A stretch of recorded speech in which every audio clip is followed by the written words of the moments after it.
Hello students, I am Kuldeep Nagar and I welcome you all to Dakshna E-Classroom channel. आज के lecture में FSC 29 का paper 2 ये हमें डिस्कस करना है, तो स्टार्ट करते हैं। फर्स्ट क्वेश्चन आप देखिएगा, identify total number of stereoisomers for the following compound which are optically inactive. तो फर्स्ट क्वेश्चन में एक स्ट्रक्चर हमें दे रखा है, इस स्ट्रक्चर के लिए टोटल स्टीरियोआइसोमर्स हमें काउंट करने हैं और केवल वही आपको काउंट करना है जो स्टीरियोआइसोमर ऑप्टिकली इनएक्टिव हो। स्ट्रक्चर आपको क्या दे रखा है, स्ट्रक्चर में अपने पास एक बेंजीन रिंग है और बेंजीन रिंग से कुछ बाईसाइक्लो रिंग्स अटैच्ड है। बेंजीन अपने पास प्लेनर होता है, ये इस तरीके से बाईसाइक्लो रिंग लगा रखा है और बाईसाइक्लो रिंग में ये जो मिडिल वाला ब्रिज है यहाँ पे क्लोरीन एटम अटैच्ड है। एग्जैक्टली सेम स्ट्रक्चर लेफ्ट में भी आपको दे रखा है।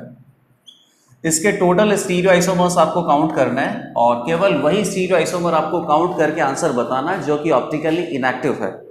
अब देखिए यहाँ पे number of chiral carbon count करने से तो आपको कुछ स्टीरियोआइसोमर वगैरह यहाँ पे मिलेंगे नहीं। यहाँ पे तो बेसिकली आपको बहुत लॉजिक इस्तेमाल करना होगा। जैसे ये जो बाईसाइक्लो रिंग है, इस बाईसाइक्लो रिंग में ये जो ब्रिजेस बना रखे हैं, ये ब्रिजेस बेसिकली किस तरीके से हो सकते हैं, टुवर्ड्स द ऑब्जर्वर हो सकते हैं या अवे फ्रॉम द ऑब्जर्वर हो सकते हैं। सिमिलरली जो क्लोरीन एटम यहाँ पे सिंगल कार्बन एटम पे जो अटैच्ड है, इस क्लोरीन एटम का लोकेशन किस तरीके से हो सकता है।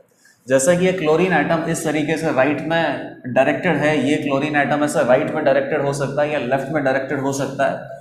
तो सारी पॉसिबिलिटीज आपको एक्सप्लोर करनी पड़ेगी। एक्चुअली में यहाँ पे स्ट्रक्चर बनाना पड़ेगा, 3D स्ट्रक्चर बनाना पड़ेगा, तब जाके आपको समझ में आएगा कि यहाँ टोटल ऑप्टिकली इनएक्टिव कितना स्टीरियोआइसोमर आ सकते हैं। अब देखना, जो ब्रिजिंग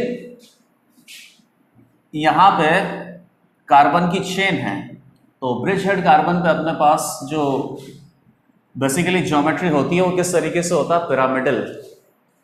ये जो कार्बन एटम है ये तो यहाँ पे इस प्लेन में होगा क्योंकि बेंजीन के साथ अटैच्ड है। तो एक तरीके से आप इसको देखो तो ये जो 2 कार्बन एटम का ब्रिज है ये अपने pass away from the observer है। तो ये जो 1 कार्बन एटम का ब्रिज है ये टुवर्ड्स द ऑब्जर्वर हो सकता है। इस तरीके से इसका एक्चुअल 3D ज्योमेट्री आपको लगेगा और यहाँ पे क्लोरीन एटम प्रेजेंट है। सिमिलरली यहाँ पे भी अज्यूम कर सकते हैं कि जिस ब्रिज पे क्लोरीन एटम अटैच्ड है वो ब्रिज टुवर्ड्स द ऑब्जर्वर हो सकता है। तो ये 2 कार्बन एटम का जो ब्रिज है ये अपने pass away from the observer यहाँ पे प्रेजेंट है। तो एक पॉसिबिलिटी तो क्या है कि ये जो क्लोरीन एटम वाला ब्रिज है ये बेसिकली प्लेन से ऊपर हो। एक पॉसिबिलिटी क्या होगी, ये दोनों क्लोरीन वाले जो ब्रिज है ये प्लेन से बिलो हो। तो जो प्लेन से बिलो होंगे या जो प्लेन के अबव है वो तो बेसिकली एक ही ज्योमेट्रिकल पॉसिबिलिटी अपने पास आ जाएगी। तो केवल आपको 2 पॉसिबिलिटीज पे ध्यान देना है कि ये जो ब्रिज है जिस पे कार्बन एटम लगा हुआ है, या तो ये दोनों प्लेन से एक तरफ हो, एक तरफ मतलब या तो अवे फ्रॉम द प्लेन हो या फिर अबव द प्लेन हो, या फिर एक पॉसिबिलिटी क्या हो सकती है कि दोनों क्लोरीन एटम वाले जो ब्रिज हैं उसमें से एक अगर अवे फ्रॉम द प्लेन हो तो एक अबव द प्लेन होना चाहिए। तो ये दोनों ज्योमेट्रिकल पॉसिबिलिटीज हैं और इन दोनों ज्योमेट्रिकल पॉसिबिलिटीज में अब क्लोरीन एटम की लोकेशन आपको डिसाइड करके इसके स्टीरियोआइसोमर बनाना है। फिर देखना है कि सारे स्टीरियोआइसोमर में से कितने ऑप्टिकली एक्टिव हैं, कितने ऑप्टिकली इनएक्टिव हैं। तो अब देखो, इस पहली पॉसिबिलिटी में अगर देखें तो ये क्लोरीन एटम अपने पास कैसे हो सकता है, दोनों क्लोरीन एटम में बी डायरेक्टेड टुवर्ड्स राइट, दोनों क्लोरीन एटम में बी डायरेक्टेड टुवर्ड्स लेफ्ट, और दोनों क्लोरीन एटम अपने पास टुवर्ड्स ईच अदर इस तरीके से भी डायरेक्टेड हो सकते हैं। तो टोटल यहाँ पे 3 पॉसिबिलिटी आ रही है और इन तीनों पॉसिबिलिटी में आप देख लो, किसी भी तरीके से कट करो, किसी भी तरीके से आप कट करो, ये हॉरिजॉन्टल लाइन के अलोंग आपको एक प्लेन ऑफ सिमेट्री पक्का मिलेगा। ये क्लोरीन एटम चाहे लेफ्ट में हो चाहे राइट में हो, ये क्लोरीन एटम चाहे लेफ्ट में हो चाहे राइट में हो, इस पर्टिकुलर प्लेन के अलोंग अगर आप कट करोगे तो ये molecule completely 2 symmetrical equal part में डिवाइड हो जाएगा। तो प्लेन ऑफ सिमेट्री यहाँ पे प्रेजेंट है, मतलब ये जो इस पर्टिकुलर ज्योमेट्रिकल पॉसिबिलिटी के 3 स्टीरियोकेमिकल ओरिएंटेशन है, इन तीनों स्टीरियोकेमिकल ओरिएंटेशन में मॉलिक्यूल ऑप्टिकली इनएक्टिव आएगा। सिमिलरली एक पॉसिबिलिटी आपके पास क्या हो सकती है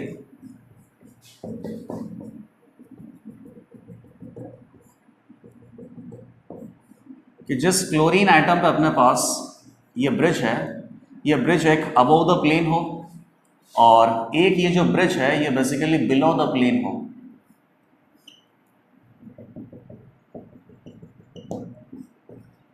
तो ये जो डबल कार्बन एटम का ब्रिज है ये अबव द प्लेन यहाँ पे आ सकता है। अब इसमें भी आप देख लो, क्लोरीन को आप लेफ्ट और लेफ्ट में रख सकते हो, राइट और राइट में रख सकते हो, या दोनों के एक दूसरे की तरफ इस तरीके से डायरेक्टेड आप रख सकते हो। इन एनी केस इस हॉरिजॉन्टल लाइन के अलोंग अगर आप कट करोगे तो ये जो मॉलिक्यूल है कंप्लीटली सिमेट्रिकली कट होगा। तो यहाँ पे भी प्लेन ऑफ सिमेट्री प्रेजेंट होगी, ऑप्टिकली इनएक्टिव आइसोमर बनेंगे। 3 यहाँ पे बनेंगे, 3 ऑलरेडी आप बना चुके हैं, टोटल मिला के 6 optically inactive stereo isomers will be possible for this particular structure. आप काट के देख लेना, हर किसी में प्लेन ऑफ सिमेट्री आपको मिलेगा। जैसे मान लो कि ये क्लोरीन एटम है, ये इस तरीके से अपने पास लेफ्ट में है, तो ऐसे काटोगे तो क्लोरीन एटम क्या होगा, आधा ऊपर जाएगा आधा नीचे जाएगा, फिर पूरा हुआ कटता हुआ जाएगा। ये क्लोरीन एटम लेफ्ट में हो चाहे राइट में हो, एक हाफ एक साइड जाएगा, हाफ एक साइड जाएगा, और इस तरीके से इस प्लेन के अकॉर्डिंग ये जो मॉलिक्यूल है कंप्लीटली 2 सिमेट्रिकल हाफ में कट जाएगा। तो प्लेन ऑफ सिमेट्री तो प्रेजेंट है, टोटल यहाँ पे 6 ऑप्टिकली इनएक्टिव आइसोमर्स पॉसिबल हो सकते हैं। तो फर्स्ट क्वेश्चन का आंसर हो जाएगा अपने पास 6.00। सेकंड क्वेश्चन पे आ जाते हैं। Identify total number of free radicals which have sp2 hybridised central atom having free radical. तो जिस कार्बन एटम पे फ्री रेडिकल आपको दे रखा है, इस कार्बन एटम का हाइब्रिडाइजेशन आपको देखना है। वैसा फ्री रेडिकल में जो अपने पास कार्बन एटम प्रेजेंट होता है, इसका हाइब्रिडाइजेशन sp2 होता है। जनरली sp2 होता है, ट्राइगोनल प्लेनर स्ट्रक्चर होती है। जनरली तो आपको पता ही है बेटा कि कार्बन के अपने पास कितने बॉन्ड है, 4 बॉन्ड है। तो कार्बन का कोई ना कोई पर्टिकुलर यहाँ पे कंपाउंड होता है, कंपाउंड के ऊपर कोई पॉजिटिव नेगेटिव या फ्री रेडिकल प्रेजेंट नहीं होगा अगर कार्बन की चारों टेट्रा वैलेंसी सेटिस्फाइड है। एक बॉन्ड को अगर आप ब्रेक करोगे होमोलिटिकली तो इस तरीके से ये जो इधर वाला कार्बन एटम है इसके स्ट्रक्चर कैसा हो जाएगा, इस तरीके से 3 बॉन्ड पेयर रहेंगे, एक अपने पास यहाँ पे अनपेयर्ड इलेक्ट्रॉन है, तो 3 bond pair plus 0 lone pair, 3 plus 0 कितना हो गया 3। तो हाइब्रिडाइजेशन कितना आ जाएगा sp2। और sp2 हाइब्रिडाइजेशन कैसा होता है, ट्राइगोनल प्लेनर। इस तरीके से कार्बन फ्री रेडिकल अपने पास प्रेजेंट होता है, trigonal planar. Trigonal planar sp2 hybridised, 2 p orbital hybridisation में पार्टिसिपेट करेंगे, तो एक p ऑर्बिटल प्योर फॉर्म में प्रेजेंट है। लेट अस से कि pz इज प्रेजेंट, तो ये अपने पास जो cs3 इस मॉलिक्यूल का जो प्लेन है वो क्या हो जाएगा, xy प्लेन, क्योंकि px और py हाइब्रिडाइजेशन में पार्टिसिपेट कर रहे हैं। तो ये जो तीनों एटम हैं और सेंट्रल एटम जो कार्बन है, ये बेसिकली चारों एटम अपने पास xy प्लेन में होंगे। xy प्लेन के परपेंडिकुलर pz ऑर्बिटल अपने पास प्योर फॉर्म में प्रेजेंट होगा, और इस प्योर pz ऑर्बिटल में एक अनपेयर्ड इलेक्ट्रॉन प्रेजेंट होता है। तो ये जो अपने पास कार्बन फ्री रेडिकल है, इसकी तो सारी रामायण आपको एकदम अच्छे से पता है कि sp2 हाइब्रिडाइज्ड ट्राइगोनल प्लेनर। लेकिन फिर भी आपको 1-2 एक्सेप्शन पढ़ाए गए हैं, उन 1-2 एक्सेप्शन में कार्बन फ्री रेडिकल का हाइब्रिडाइजेशन आपको sp3 करना पड़ता है, और किसी कंडीशंस की वजह से ऐसा होता है, एक्सेप्शन में आपको पढ़ाया जाता है। और sp3 करना क्यों पड़ता है, क्योंकि वहाँ पे फ्री रेडिकल का जो स्ट्रक्चर है वो ट्राइगोनल प्लेनर नहीं आता, कैसा आता है, पिरामिडल टाइप का। पिरामिडल अपने पास किस में आता है, sp3 हाइब्रिडाइजेशन में 3+1 का जो केस होता है, 3 bond pair plus 1 lone pair, उसमें पिरामिडल स्ट्रक्चर बनता है। तो वो केस अपने पास क्या होता है, CF3, ये आपको पता ही है। CF3 रेडिकल में कुछ इस तरीके से इसकी स्ट्रक्चर आती है पिरामिडल शेप की। पिरामिडल शेप की है तो इसको फिर sp3 आपको काउंट करना होता है। इसके अलावा बाकी के जो फ्री रेडिकल हैं उनमें एज सच कोई एक्सेप्शन नहीं आता है। तो बाकी के जो कार्बन फ्री रेडिकल होंगे वो sp2 हाइब्रिडाइज्ड ही होंगे, ट्राइगोनल प्लेनर उनका शेप होगा। तो यहाँ पे sp2 हाइब्रिडाइज्ड आपको काउंट करना है, तो CF3 तो sp3 हाइब्रिडाइज्ड होगा बिकॉज ऑफ पिरामिडल शेप। और एक सेकंड ये आपको दे रखा है, यह जबरदस्ती बना के दे रखा है। यहाँ पे ये जो कार्बन फ्री रेडिकल है ये बेसिकली ब्रिज हेड कार्बन पे दे रखा है। Bridge head carbon atom can never be planar, it is always pyramidal. तो अगेन यहाँ पे फ्री रेडिकल का जो शेप है वो पिरामिडल आ रहा है, तो ये कार्बन फ्री रेडिकल भी आपको क्या बोलना पड़ेगा, sp3। इसके अलावा जितने भी फ्री रेडिकल दे रखे हैं वो नॉर्मल कार्बन फ्री रेडिकल हैं, और normal carbon free radical without any exception sp2 hybridized trigonal planar ही होता है। और लास्ट में आपके पास क्या दे रखा है, बेंजाइल फ्री रेडिकल। तो ये तीनों अपने पास क्या होंगे, sp2, और बाकी पहले 2 ये एक तरीके से एक्सेप्शन आप कंसीडर कर सकते हो। इन दोनों में कार्बन फ्री रेडिकल का हाइब्रिडाइजेशन कितना होगा, sp3। पिरामिडल ज्योमेट्री होती है और यहाँ पे भी अपने पास पिरामिडल ज्योमेट्री प्रेजेंट है। तो क्वेश्चन नंबर 2 का आंसर हो जाएगा 3.00। Only 3 carbon free radicals are as such which have sp2 hybridisation trigonal planar structure. Question number 3. How many valence shell d orbitals of xenon is or are not involved in hybridization of XeOF2? XeOF2 का Lewis dot structure आप बनाओ, hybridisation find out करो central atom का, और उससे आपको पता चल जाएगा कि कितने d ऑर्बिटल हाइब्रिडाइजेशन में पार्टिसिपेट कर रहे हैं और कितने d ऑर्बिटल हाइब्रिडाइजेशन में पार्टिसिपेट नहीं कर रहे हैं, मतलब कि प्योर फॉर्म में प्रेजेंट है। तो one of the very easy questions of this particular paper, ये तो एकदम फ्री का मार्क्स आपको मिल गया। XeOF2 ऑक्सीजन डबल बॉन्ड बनाता है, फ्लोरीन सिंगल बनाता है। कितने बॉन्ड हो गए बेटा? जेनॉन के 4। जेनॉन के आउटर मोस्ट शेल में कितने इलेक्ट्रॉन होते हैं? 8। तो जेनॉन ने 4 इलेक्ट्रॉन तो बॉन्ड बनाने में दे दिए, बाकी के 4 इलेक्ट्रॉन बचे, मतलब कि 2 lone pair. 1 2 3 sigma bond plus 2 lone pair, कितना हो गया बेटा? 5 मतलब हाइब्रिडाइजेशन कितना आ जाएगा? sp3d। 1 d orbital participates in hybridization, therefore 4 d orbital will not participate in hybridization। d subshell में बेसिकली कितने ऑर्बिटल होते हैं? 5 ही होते हैं। एक हाइब्रिडाइजेशन में पार्टिसिपेट कर रहा है तो बाकी के 3 नहीं करेंगे, सॉरी बाकी के 4 नहीं करेंगे। तो 4 d orbitals will not participate in hybridization, therefore present in pure state। 4d orbital. Question number 3 का आंसर हो जाएगा 4.00। क्वेश्चन नंबर 4 पे आ जाओ। क्वेश्चन नंबर 4 आपको क्या दे रखा है? Find the difference between oxidation number of central metal atom in given 2 complex. तो ये सबसे सीधा क्वेश्चन है, ये भी सीधा नहीं था, इससे भी ज्यादा सीधा ये है। कोऑर्डिनेशन कॉम्प्लेक्स आपको बना के दे रखा है और इसमें सेंट्रल मेटल एटम का ऑक्सीडेशन स्टेट आपको पता करना है, दोनों ऑक्सीडेशन स्टेट का डिफरेंस बताना है। तो ऑक्सीडेशन स्टेट पता करना किसी भी टाइप के कॉम्प्लेक्स में या किसी भी टाइप के सिंपल कंपाउंड में आपको बहुत इजीली आता है। रिडॉक्स रिएक्शन इक्विवेलेंट कॉन्सेप्ट में ऑक्सीडेशन नंबर निकालना आपने सीखा हुआ है। अभी पहला क्या है? KCO4, पोटेशियम का +1 होता है, कार्बोनिल कितना होता है? 0 होता है, तो कोबाल्ट का ऑक्सीडेशन नंबर -1 हो जाएगा। K3COCN6, पोटेशियम का +1 तो +3 हो गया, और Cn का कितना होता है? -1 तो -6 हो गया। तो यहाँ से कितना बच गया? -3। 0 से उधर जाएगा तो कितना आ जाएगा? +3। तो इन दोनों का जो ऑक्सीडेशन नंबर, इसका डिफरेंस कितना आएगा? 3 -1 -1। तो ये कितना हो जाएगा? 4 अपने पास ऑक्सीडेशन स्टेट या ऑक्सीडेशन नंबर का डिफरेंस आ जाएगा, जो कि ऑक्सीडेशन स्टेट यहाँ पे दोनों सेंट्रल एटम का इन दोनों कोऑर्डिनेशन कॉम्प्लेक्सेस में प्रेजेंट है। तो क्वेश्चन नंबर 4 का आंसर हो जाएगा 4.0। क्वेश्चन नंबर 5 देखो आप। Question number 5, a hydrate of magnesium iodide has a formula of Mgi2.xH2O। Magnesium iodide का एक बेसिकली मॉलिक्यूल आपको दे रखा है और इस मॉलिक्यूल में वाटर ऑफ क्रिस्टलाइजेशन प्रेजेंट है XH2O। If 1.055 gram of the sample is heated to a constant weight of 0.695 gram, what is the value of X? एकदम सिंपल सा क्वेश्चन है मोल कंसेप्ट का। ये जो अपने पास हाइड्रेटेड सॉल्ट है, इस हाइड्रेटेड सॉल्ट को अगर आप हीट करोगे तो वाटर ऑफ क्रिस्टलाइजेशन यहाँ से उड़ जाएगा, वाटर वेपर बन के उड़ जाएगा, तो बाकी अपने पास केवल क्या बचेगा? Mgi2।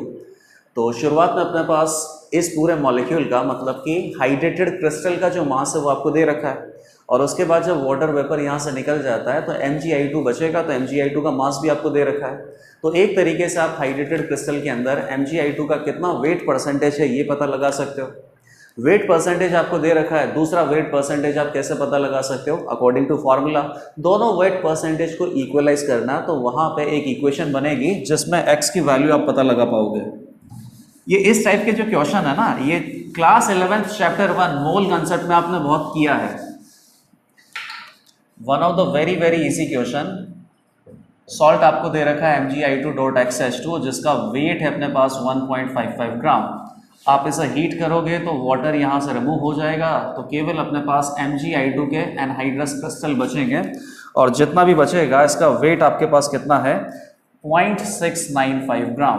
तो Mgi2 weight in this particular hydrated crystal ये आपके पास है, तो Mgi2 का वेट परसेंटेज क्या हो जाएगा?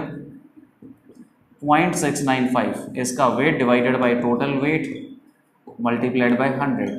And according to this particular formula, what will be the weight percentage of Mgi2? Mass of Mgi2, I2 का मास कितना होता है? 127 + 127। Mass of Mgi2 multiplied by 100 divided by total mass, तो टोटल मास कितना हो जाएगा 24 plus 127 plus 127 plus 18x। Solve करके देख लेना, x की वैल्यू यहाँ पे आएगी 8। ये मैंने सॉल्व करके देखा हुआ है। क्वेश्चन नंबर 5 में केवल कैलकुलेशन है, बाकी कॉन्सेप्ट बहुत इजी है और इस टाइप के क्वेश्चन आपने अब तक कम से कम 20 बार कर लिया होगा। 11th क्लास से लेकर 12th क्लास तक जितने भी पेपर हुए ना, कम से कम 20 बार ऐसा क्वेश्चन आपने कर लिया होगा। तो इस टाइप के क्वेश्चंस में तो कोई प्रॉब्लम होनी भी नहीं चाहिए। Question number 6, calculate Kc of the reaction and reaction is given as A gas plus B gas that is equal to 2C gas. Chemical equilibrium Kc आपको निकालना है। तो Kc निकालना है तो Kc का एक्सप्रेशन तो आपको पता ही है। बस Kc के एक्सप्रेशन में आपको क्या है, रिएक्शन में जितने भी स्पीशीज हैं उनकी इक्विलिब्रियम कॉन्सेंट्रेशन आपको पुट करनी है। तो मोस्ट प्रोबेबली यहाँ पे क्या होगा, इनिशियल कॉन्सेंट्रेशन आपको दे रखा होगा, इक्विलिब्रियम कॉन्सेंट्रेशन आपको गेस करनी है और वही इक्विलिब्रियम कॉन्सेंट्रेशन Kc के एक्सप्रेशन में अगर पुट कर देंगे तो Kc का वैल्यू आ जाएगा। Again very easy question. If 0.5 mole of A and 1.25 mole of B and 0.5 mole of C are placed in a 1 liter flask, तो A B C आपको तीनों के मोल दे रखे हैं। फ्लास्क का जो वॉल्यूम है 1 लीटर है, मोल में वॉल्यूम 1 लीटर का डिवाइड करोगे तो मोलैरिटी अपने पास आ जाएगी। Allowed to reach equilibrium and final concentration of C is 1 molar, then calculate Kc of this particular reaction. तो ये सारी इंफॉर्मेशन एक बार लिख देते हैं। A gas plus B gas that is equal to 2C gas, all gaseous component का reaction है। Question number 6, A gas plus B gas that is equal to 2C gas, time t equal to 0 पे ये अपने पास present है 0.5 मोल, 1.25 मोल और ये present है बेटा 0.5 मोल और time t equal to equilibrium पे फ्लास्क आपको कितना दे रखा है, 1 लीटर का दे रखा है। 1 लीटर का अगर आप डिवाइड करोगे तो जो इनके मोल है वही बेसिकली आपको कॉन्सेंट्रेशन मोलैरिटी में मिल जाएगा। 1 का डिवाइड करने से मैग्नीट्यूड तो चेंज होगा नहीं। जब इक्विलिब्रियम यहाँ पे एस्टेब्लिश हो जाता है तो final concentration of C is 1 molar. तो 1 मोलर अगर इसका कॉन्सेंट्रेशन है, molarity multiplied by volume that is equal to number of mole, तो 1 मोलर मल्टीप्लाइड बाय 1 वॉल्यूम और 1 लीटर वॉल्यूम, तो 1 multiplied by 1 that is equal to 1। 1 is the total number of moles of C after equilibrium is attained। तो C के अपने पास initial मोल कितने 0.5 है और final मोल अगर 1 हो गए तो बेसिकली यहाँ पे 0.5 मोल और इसका फॉर्मेशन हुआ है। और 0.5 मोल अगर आपको और फॉर्मेशन करना है तो 1 से ये कितना बनता है बेटा 2, या 1 से ये कितना बनता है 2, तो इसका मतलब डबल बनता है। तो 0.5 अगर ये बना है तो यहाँ से 0.25 मोल आपने डिसोशिएट किए होंगे। तो 0.25 का डबल कितना होता है 0.5 mole formation of carbon, sorry 0.5 mole formation of C species. तो 1.25 में से भी यहाँ पे 0.25 मोल गए होंगे। कितने मोल बचे बेटा 0.25, यहाँ से बच गया 1.0, यहाँ पे कितना हो गया 1.0। हर किसी के मोल में 1 लीटर का आप डिवाइड कर दो तो कॉन्सेंट्रेशन आ जाएगा। Kc इज इक्वल टू कितना होगा, concentration of C gas raise to power 2 divided by concentration of A gas raise to power 1 concentration of B gas raise to power 1। तो C कितना हो गया 1 रेज़ टू पावर 2, ये कितना हो गया 1 raise to power 1, 0.25 raise to power 1। तो 1 divided by 0.25 which is equal to 4। Question number 6, very easy question. Equilibrium concentration आपने फाइंड आउट किया, उसके बाद इक्विलिब्रियम कांस्टेंट आपने फाइंड आउट किया in terms of C, in terms of concentration. तो Kc का value आ गया 4.0। Question number 7, find total number of orbitals in S atom, sulphur atom, for which mod of m is less than equal to 1 and contains at least 1 electron. तो sulphur atom में ऐसे orbital आपको find out करना है जिन orbitals में कम से कम 1 electron तो होना चाहिए और उस इलेक्ट्रॉन के लिए मैग्नेटिक क्वांटम नंबर m का value, magnetic quantum number m का जो वैल्यू है उसका मोड या तो 1 हो या 1 से कम, मतलब कि 0 हो। तो आपको ये फाइंड आउट करना है कि ऐसे टाइप के ऑर्बिटल सल्फर एटम में कितने हो सकते हैं। तो सबसे पहले सल्फर एटम का इलेक्ट्रॉनिक कॉन्फ़िगरेशन लिखना पड़ेगा। इलेक्ट्रॉनिक कॉन्फ़िगरेशन में प्रेजेंट हर किसी इलेक्ट्रॉन के लिए मैग्नेटिक क्वांटम नंबर m की वैल्यू आप देख लेना, और वो अगर मैग्नेटिक क्वांटम नंबर m का वैल्यू 0 है या +1 और -1 दोनों चलेगा क्योंकि मोड आपने ले रखा है। तो मैग्नेटिक क्वांटम नंबर m का वैल्यू अगर +1 है या -1 है या 0 है तो अपनी कंडीशन जो है वो सेटिस्फाई हो जाएगी। सल्फर 16 पे आता है, क्वेश्चन नंबर 7। तो कितना हो गया 1s2 2s2 2p6 3s2 3p4 और 3d 0। वैसे 4s 0 आएगा, 3d 0 आएगा, वो सब आगे की बातें हैं। 16 इलेक्ट्रॉन आपने फिल कर दिया 1s 2s 2p6 और 3s और 3p4। तो 3p में 6 इलेक्ट्रॉन की जगह है, 4 आपने फिल करना है, तो फिल थोड़ा अच्छे से करो, कम इलेक्ट्रॉन है 1 2 3। सबसे पहले तो अनपेड तरीके से फिल करो, उसके बाद एक पेड हो जाएगा। तो सबसे पहले तो आप ऐसे ऑर्बिटल देख लो जिनमें कम से कम एक इलेक्ट्रॉन हो। तो सारे ऑर्बिटल ऐसे हैं जिनमें कम से कम एक इलेक्ट्रॉन तो प्रेजेंट है, तो सारे ऑर्बिटल अपने पास अभी तक कैंडिडेट हैं। अब ऐसे ऑर्बिटल आपको देखने हैं जिनके लिए मैग्नेटिक क्वांटम नंबर की वैल्यू जो है वो +1 -1 या 0 है। तो जो एस ऑर्बिटल होता है, एस ऑर्बिटल में तो एक ही ऑर्बिटल है, एस सबशेल में एक ही ऑर्बिटल है और उसके लिए मैग्नेटिक क्वांटम नंबर क्या होता है 0। तो ये सारे तो कैंडिडेट है ही सही।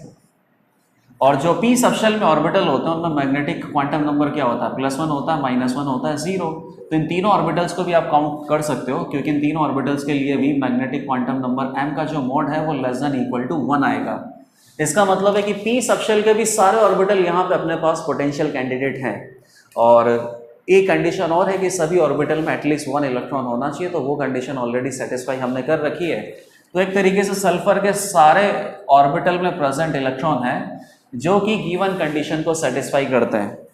तो इलेक्ट्रॉन को काउंट करना है या ऑर्बिटल को काउंट करना है? ऑर्बिटल को काउंट करना है। 1 2 3 4 5 6 7 8 9 total 9 orbitals are as such which contains at least 1 electron, and also for those orbital magnetic quantum number m mode value is less than equal to 1. Total 9 orbitals are as such. तो answer हो गया इसका बेटा 9.00। Question number 8 पे आ जाओ अभी। Question number 8, find the number of complexes which follow Sedgwick-En rule. तो सिजविक थ्योरी में आपने इफेक्टिव एटॉमिक नंबर पढ़ा है। इफेक्टिव एटॉमिक नंबर कैलकुलेट करना बहुत इजी है। पता नहीं अभी तक इफेक्टिव एटॉमिक नंबर का जो क्वेश्चन है ना, मुझे तो ऐसा लगता है कि हर फुल सिलेबस टेस्ट में आपको मिला है। Effective atomic number is equal to number of electrons present in a central metal atom. तो सेंट्रल मेटल एटम के पास कितने इलेक्ट्रॉन प्रेजेंट हो सकते हैं? एक तो सेंट्रल मेटल एटम के पास खुद के इलेक्ट्रॉन होंगे, वो सारे काउंट करना है, प्लस लिगेंड जब कोऑर्डिनेट बॉन्ड बनाएगा तो हर कोऑर्डिनेट बॉन्ड से 2-2 इलेक्ट्रॉन मिलेंगे। तो लिगेंड से जितने इलेक्ट्रॉन मिलते हैं प्लस खुद के पास कितना है, इन सारे इलेक्ट्रॉन्स को अगर काउंट कर दो तो क्या बोलते हैं इफेक्टिव एटॉमिक नंबर। और इफेक्टिव एटॉमिक नंबर अगर किसी भी सेंट्रल मेटल एटम का उस मेटल के करस्पॉन्डिंग पीरियड में प्रेजेंट नोबल गैस के एटॉमिक नंबर के बराबर अगर आ जाए, इसका मतलब है कि वो इफेक्टिव एटॉमिक नंबर रूल को सेटिस्फाई करता है और ऐसे कोऑर्डिनेशन कॉम्प्लेक्सेस की जो स्टेबिलिटी है वो अच्छी खासी होती है। पहला हो गया अपने पास AgCN2-, ठीक है। अब Ag का मान लो कि आपको एटॉमिक नंबर नहीं आ रहा, कोई दिक्कत नहीं है बेटा। कॉपर के नीचे क्या आता है? कॉपर के नीचे आता है अपने पास Ag, Ag के नीचे क्या आता है Au। तो आप Ag को ऐसा करो कि कॉपर मान के कर लो।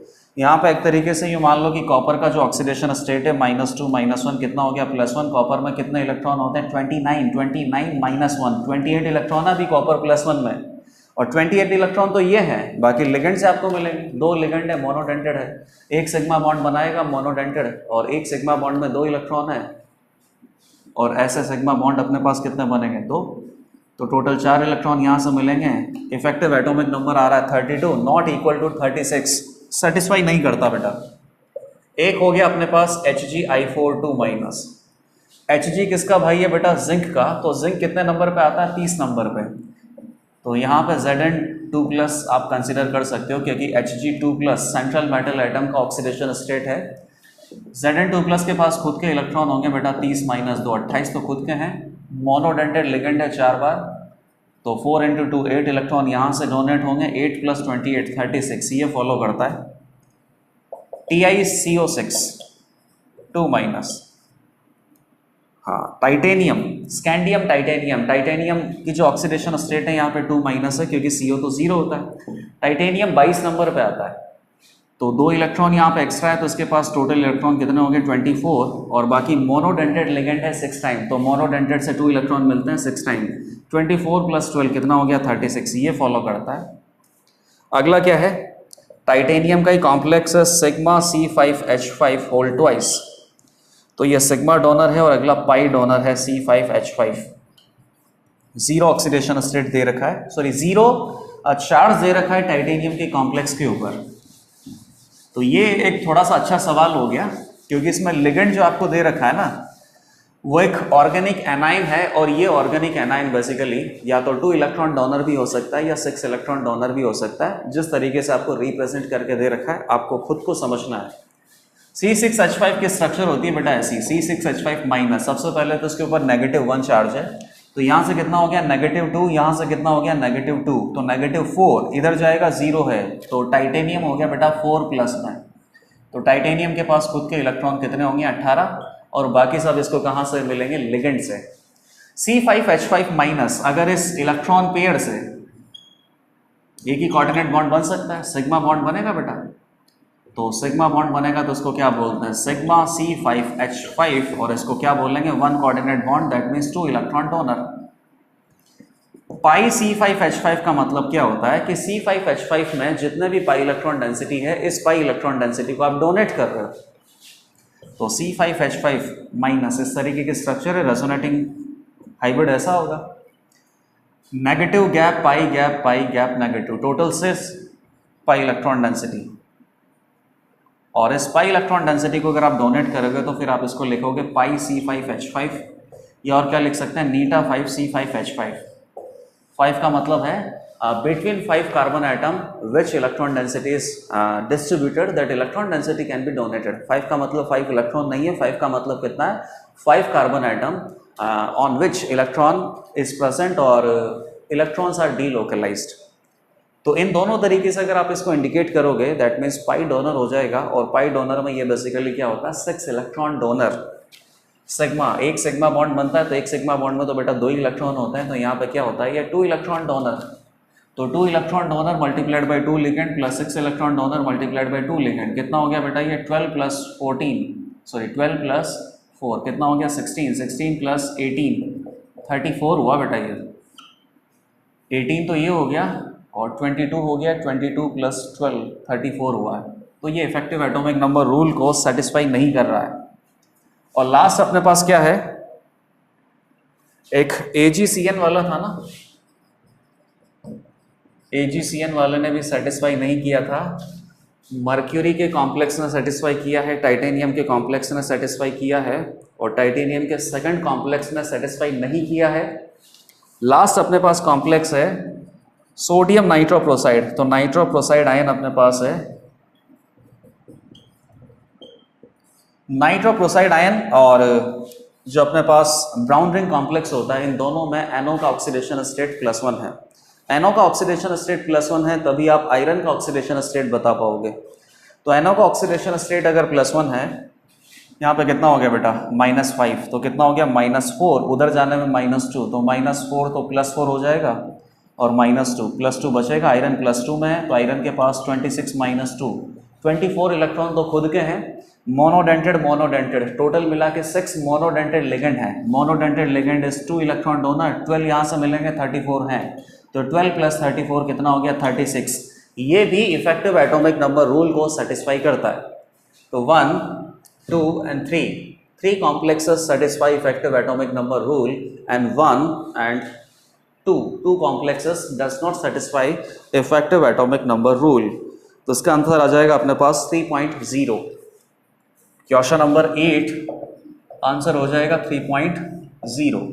Question number 9, find out number of compounds which on reaction with Na2 + HCl followed by beta naphthol in basic medium gives red/orange color azo dye. तो ये बेसिकली अपने पास कपलिंग रिएक्शन का एग्जांपल आ गया। जो भी अपने पास प्राइमरी अमाइन होता है, प्राइमरी अमाइन में भी कौन सा, एनालीन, मतलब कि एरोमेटिक अमाइन। तो जो एनालीन अपने पास है, इसकी रिएक्शन अगर आप करोगे NaNO2 + HCl से, डाइएजोटाइजेशन, तो डाइएजोनियम सॉल्ट आपको मिलता है। ये डाइएजोनियम सॉल्ट 0 से 5 डिग्री सेंटीग्रेड तक स्टेबल होता है, और इसके बाद अगर आप इसे हीट करोगे तो डाइएजोनियम सॉल्ट डिसोशिएट होगा। बेंजीन के ऊपर क्या प्रेजेंट होता है, N2+ is the best leaving group, N2+ leaving group will leave, that means someone from reagent will attack, and who will attack? Nucleophile will attack. Nucleophile will attack and that will attach to the benzene ring, and leaving group N2 plus will leave to form nitrogen gas. तो ये जो benzene के ऊपर अगर आपको कोई भी nucleophile attach करना हो, कोई भी न्यूक्लियोफाइल अटैच करना हो, तो उसके लिए अपने पास सबसे सिंपल रिएक्शन होता है कि आप सबस्ट्रेट मॉलिक्यूल एनालीन ले लो, एनालीन का डाइएजोटाइजेशन करवा के बेंजीन डाइएजोनियम सॉल्ट बना लो और 5 डिग्री सेंटीग्रेड से ऊपर हीट कर दो जो भी आपके पास डिजायर्ड न्यूक्लियोफाइल है उसके साथ, तो न्यूक्लियोफाइल वहाँ पर अटैक कर जाएगा, लिविंग ग्रुप लीव कर जाएगा, डिजायर्ड प्रोडक्ट आपको मिलेगा। तो ये अपने पास न्यूक्लियोफिलिक सब्स्टिट्यूशन रिएक्शन में एनालीन को डाइएजोनियम सॉल्ट बना के डिजायर्ड प्रोडक्ट अगर आप लाते हो तो ये एक बहुत ही फेमस रिएक्शन है। इसके अलावा आप देखो कि जो बेंजीन डाइएजोनियम सॉल्ट है, अगर इस बेंजीन डाइएजोनियम सॉल्ट की रिएक्शन किसी एक्टिवेटेड बेंजीन रिंग से करते हो, एक्टिवेटेड बेंजीन रिंग मतलब बेंजीन के ऊपर कुछ हायर प्लस एम लगना चाहिए। हायर प्लस एम अपने पास किसका हो सकता है? बेंजीन के ऊपर NH2 लगा दो या NHR लगा दो या NR2 लगा दो या OH लगा दो। नाइट्रोजन का जो लॉन पेयर है उसका प्लस एम बहुत अच्छा होता है, तो नाइट्रोजन एटम के पास प्राइमरी अमाइन भी हो सकता है, सेकेंडरी अमाइन हो सकता है, टर्शियरी अमाइन हो सकता है। मतलब बेंजीन के ऊपर NH2 लगा सकते हैं, NHR लगा सकते हैं, NR2 लगा सकते हैं। तो एनालीन के तो ये 3 केस हो गए, और एक अपने पास बेंजीन के ऊपर OH लगा दो।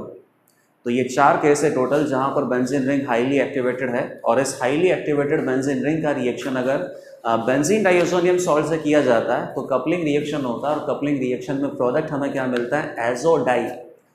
एनालीन के साथ अगर ऐसी रिएक्शन होती है तो वहाँ पे येलो कलर का डाई मिलता है, और अल्कोहल के साथ ऐसी रिएक्शन होती है, मतलब कि फिनॉल या नेप्थोल के साथ ऐसी रिएक्शन होती है तो नेप्थोल ऑरेंज कलर का डाई वहाँ पे मिलता है।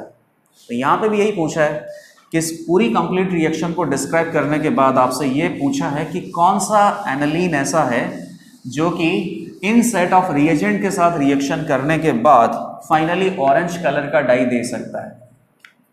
तो वही दे सकता है बेटा जो कि अपने पास क्या हो? प्राइमरी अमाइन हो, क्योंकि प्राइमरी अमाइन का ही डाइएजोटाइजेशन होता है। रिएक्शन एक बार बता देता हूँ मैं। NaNO2 प्लस HCl और 0 to 5 डिग्री सेंटीग्रेड अगर आप रखोगे तो बेंजीन डाइएजोनियम सॉल्ट मिलेगा।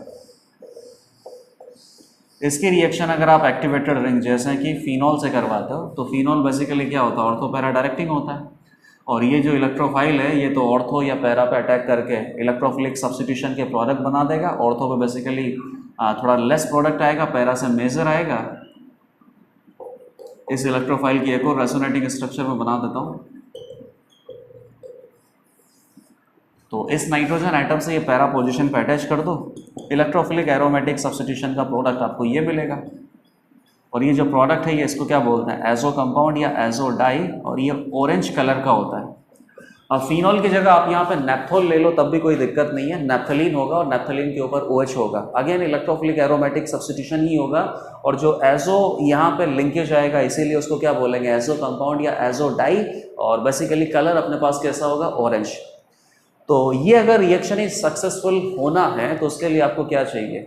एक तो हाईली एक्टिवेटेड बेंजीन रिंग जिसके ऊपर OH लगा होना चाहिए, तभी ऑरेंज कलर का डाई आपको मिलेगा। वो अपने पास है ही सही, बीटा नेप्थोल से रिएक्शन करवानी है, लेकिन उसके पहले डाइएजोनियम सॉल्ट बनना चाहिए। और डाइएजोनियम सॉल्ट केवल किसका बन सकता है? प्राइमरी अमाइन का। तो आपको केवल यहाँ पे यही चेक करना है कि प्राइमरी अमाइन कौन सा है।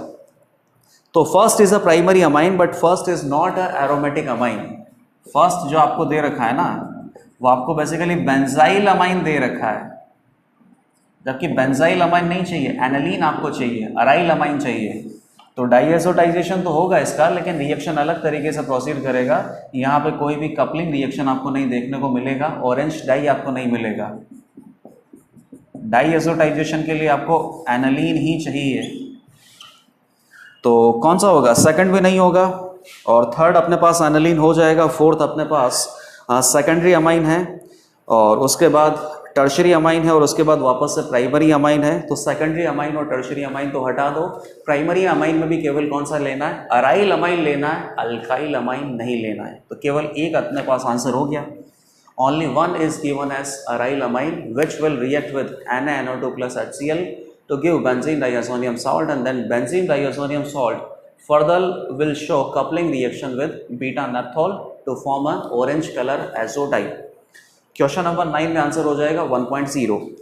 क्वेश्चन नंबर 10, ग्लिसरॉल का रिएक्शन आपने किया एक्सिस ऑफ HI से, जिससे आपको क्या मिल गया 2 iodopropane. How many moles of HI consumed per mole of the glycerol to form above product. एकदम स्टैंडर्ड क्वेश्चन है, क्लास में आपको करवाया हुआ है। ग्लिसरॉल हम किसको बोलते हैं? 3 कार्बन 3 OH। और अल्कोहल की रिएक्शन अगर हैलोजन एसिड से करेंगे तो अल्काइल हैलाइड आपको प्रोडक्ट मिलता है। अल्कोहल में क्या होता है? OH is a poor leaving group. तो OH को गुड लिविंग ग्रुप में कन्वर्ट करने के लिए क्या करते हैं? एसिड से रिएक्शन करवाते हैं। एसिड विल डोनेट H+, तो ऑक्सीजन आइटम का जो लोन पेयर है वो H+ को अपना इलेक्ट्रॉन देगा, H+ ऑक्सीजन आइटम पे चिपक जाएगा, OH will be converted to OH2+। Now OH2+ is a good leaving group, OH2+ will leave and nucleophile iodine minus will attack. तो इस तरीके से अपने पास अल्कोहल की रिएक्शन अगर हैलोजन एसिड से करवाते हैं तो फाइनली आपको क्या मिल जाता है? Alkyl halide. तो यहाँ पे भी अल्कोहल दे रखा है, एक्सिस ऑफ HI के साथ रिएक्शन आपको करवानी है। फाइनली आपको 2 आयोडोप्रोपेन बनाना है। तो इस पूरी रिएक्शन में HI के कितने मॉलिक्यूल यूटिलाइज होते हैं? आंसर है इसका 5.0। ये आंसर ही आपको ऑलरेडी पता है।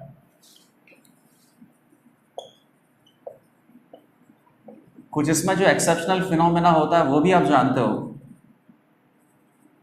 3 OH है तो 3 टाइम्स क्या बनेगा? OH2+, और OH2+ पे न्यूक्लियोफाइल I- अटैक करके ये लो 3 मोल तो आपने यूटिलाइज कर लिया, तो 3 टाइम्स आयोडीन आ जाएगा। अब आपको पता ही है कि आयोडीन की जो साइज़ है वो बहुत बड़ी, आयोडीन बहुत ही बड़ा आइटम है। तो एडजेसेंट कार्बन आइटम पे जहाँ पे भी 2 आयोडीन आपके पास प्रेजेंट हो ना, मतलब आप सोच लो कि वो फीजिबल ही नहीं है, वो तो रिवर्सिबल है। बेसिकली यहाँ से I2 मॉलिक्यूल एलिमिनेट हो जाएगा। एलिमिनेट होने के बाद क्या बचेगा? कार्बन कार्बन में पाई बॉन्ड आ जाएगा। एलिमिनेशन रिएक्शन का जो प्रोडक्ट है वो एल्कीन होता है। एक आयोडीन आइटम यहाँ पे बचा हुआ है, इसको कोई नुकसान नहीं है अभी। एल्कीन बन गया बेटा। एल्कीन से फर्दर HI का रिएक्शन तो होता ही है। एल्कीन पे कौन सी रिएक्शन होती है? Electrophilic addition reaction. और इलेक्ट्रोफिलिक एडिशन में सबसे पहला और सबसे इजी एडिशन आप देखते हो, addition of halogen acid. Halogen acid will provide H+ electrophile and halide ion nucleophile. H+ will be attached, halide ion will be attached, electrophile and nucleophile both are attached. Therefore, reaction will be called addition reaction. तो alkyne में electrophilic addition तो होता ही है। एक pi bond है तो एक बार addition होगा तो 1 mole will again be required. H+ will be attached to here. So carbocation will form on 2 degree carbon atom and 2 degree carbon atom पे जो कार्बोकेटाइन है वो ज़्यादा स्टेबल होता है। कार्बोकेटाइन पे फिर I- न्यूक्लियोफाइल अटैक कर देगा, तो ये प्रोडक्ट बन गया। ये आयोडीन पहले से। वापस से वही सिचुएशन हो गई बेटा। 2 एडजेसेंट कार्बन आइटम पे विसिनल साइड में 2 आयोडीन आइटम लगा रखे हैं, तो ये जो प्रोडक्ट है ये बहुत ज़्यादा अनस्टेबल होता है और यहाँ से I2 का एलिमिनेशन पक्का तय है। तो ये क्या बन जाता है? Propene. Again propene is a alkene. Alkene पे एक ही पाई बॉन्ड है तो 1 मोल ऑफ HI का वापस से एडिशन होगा।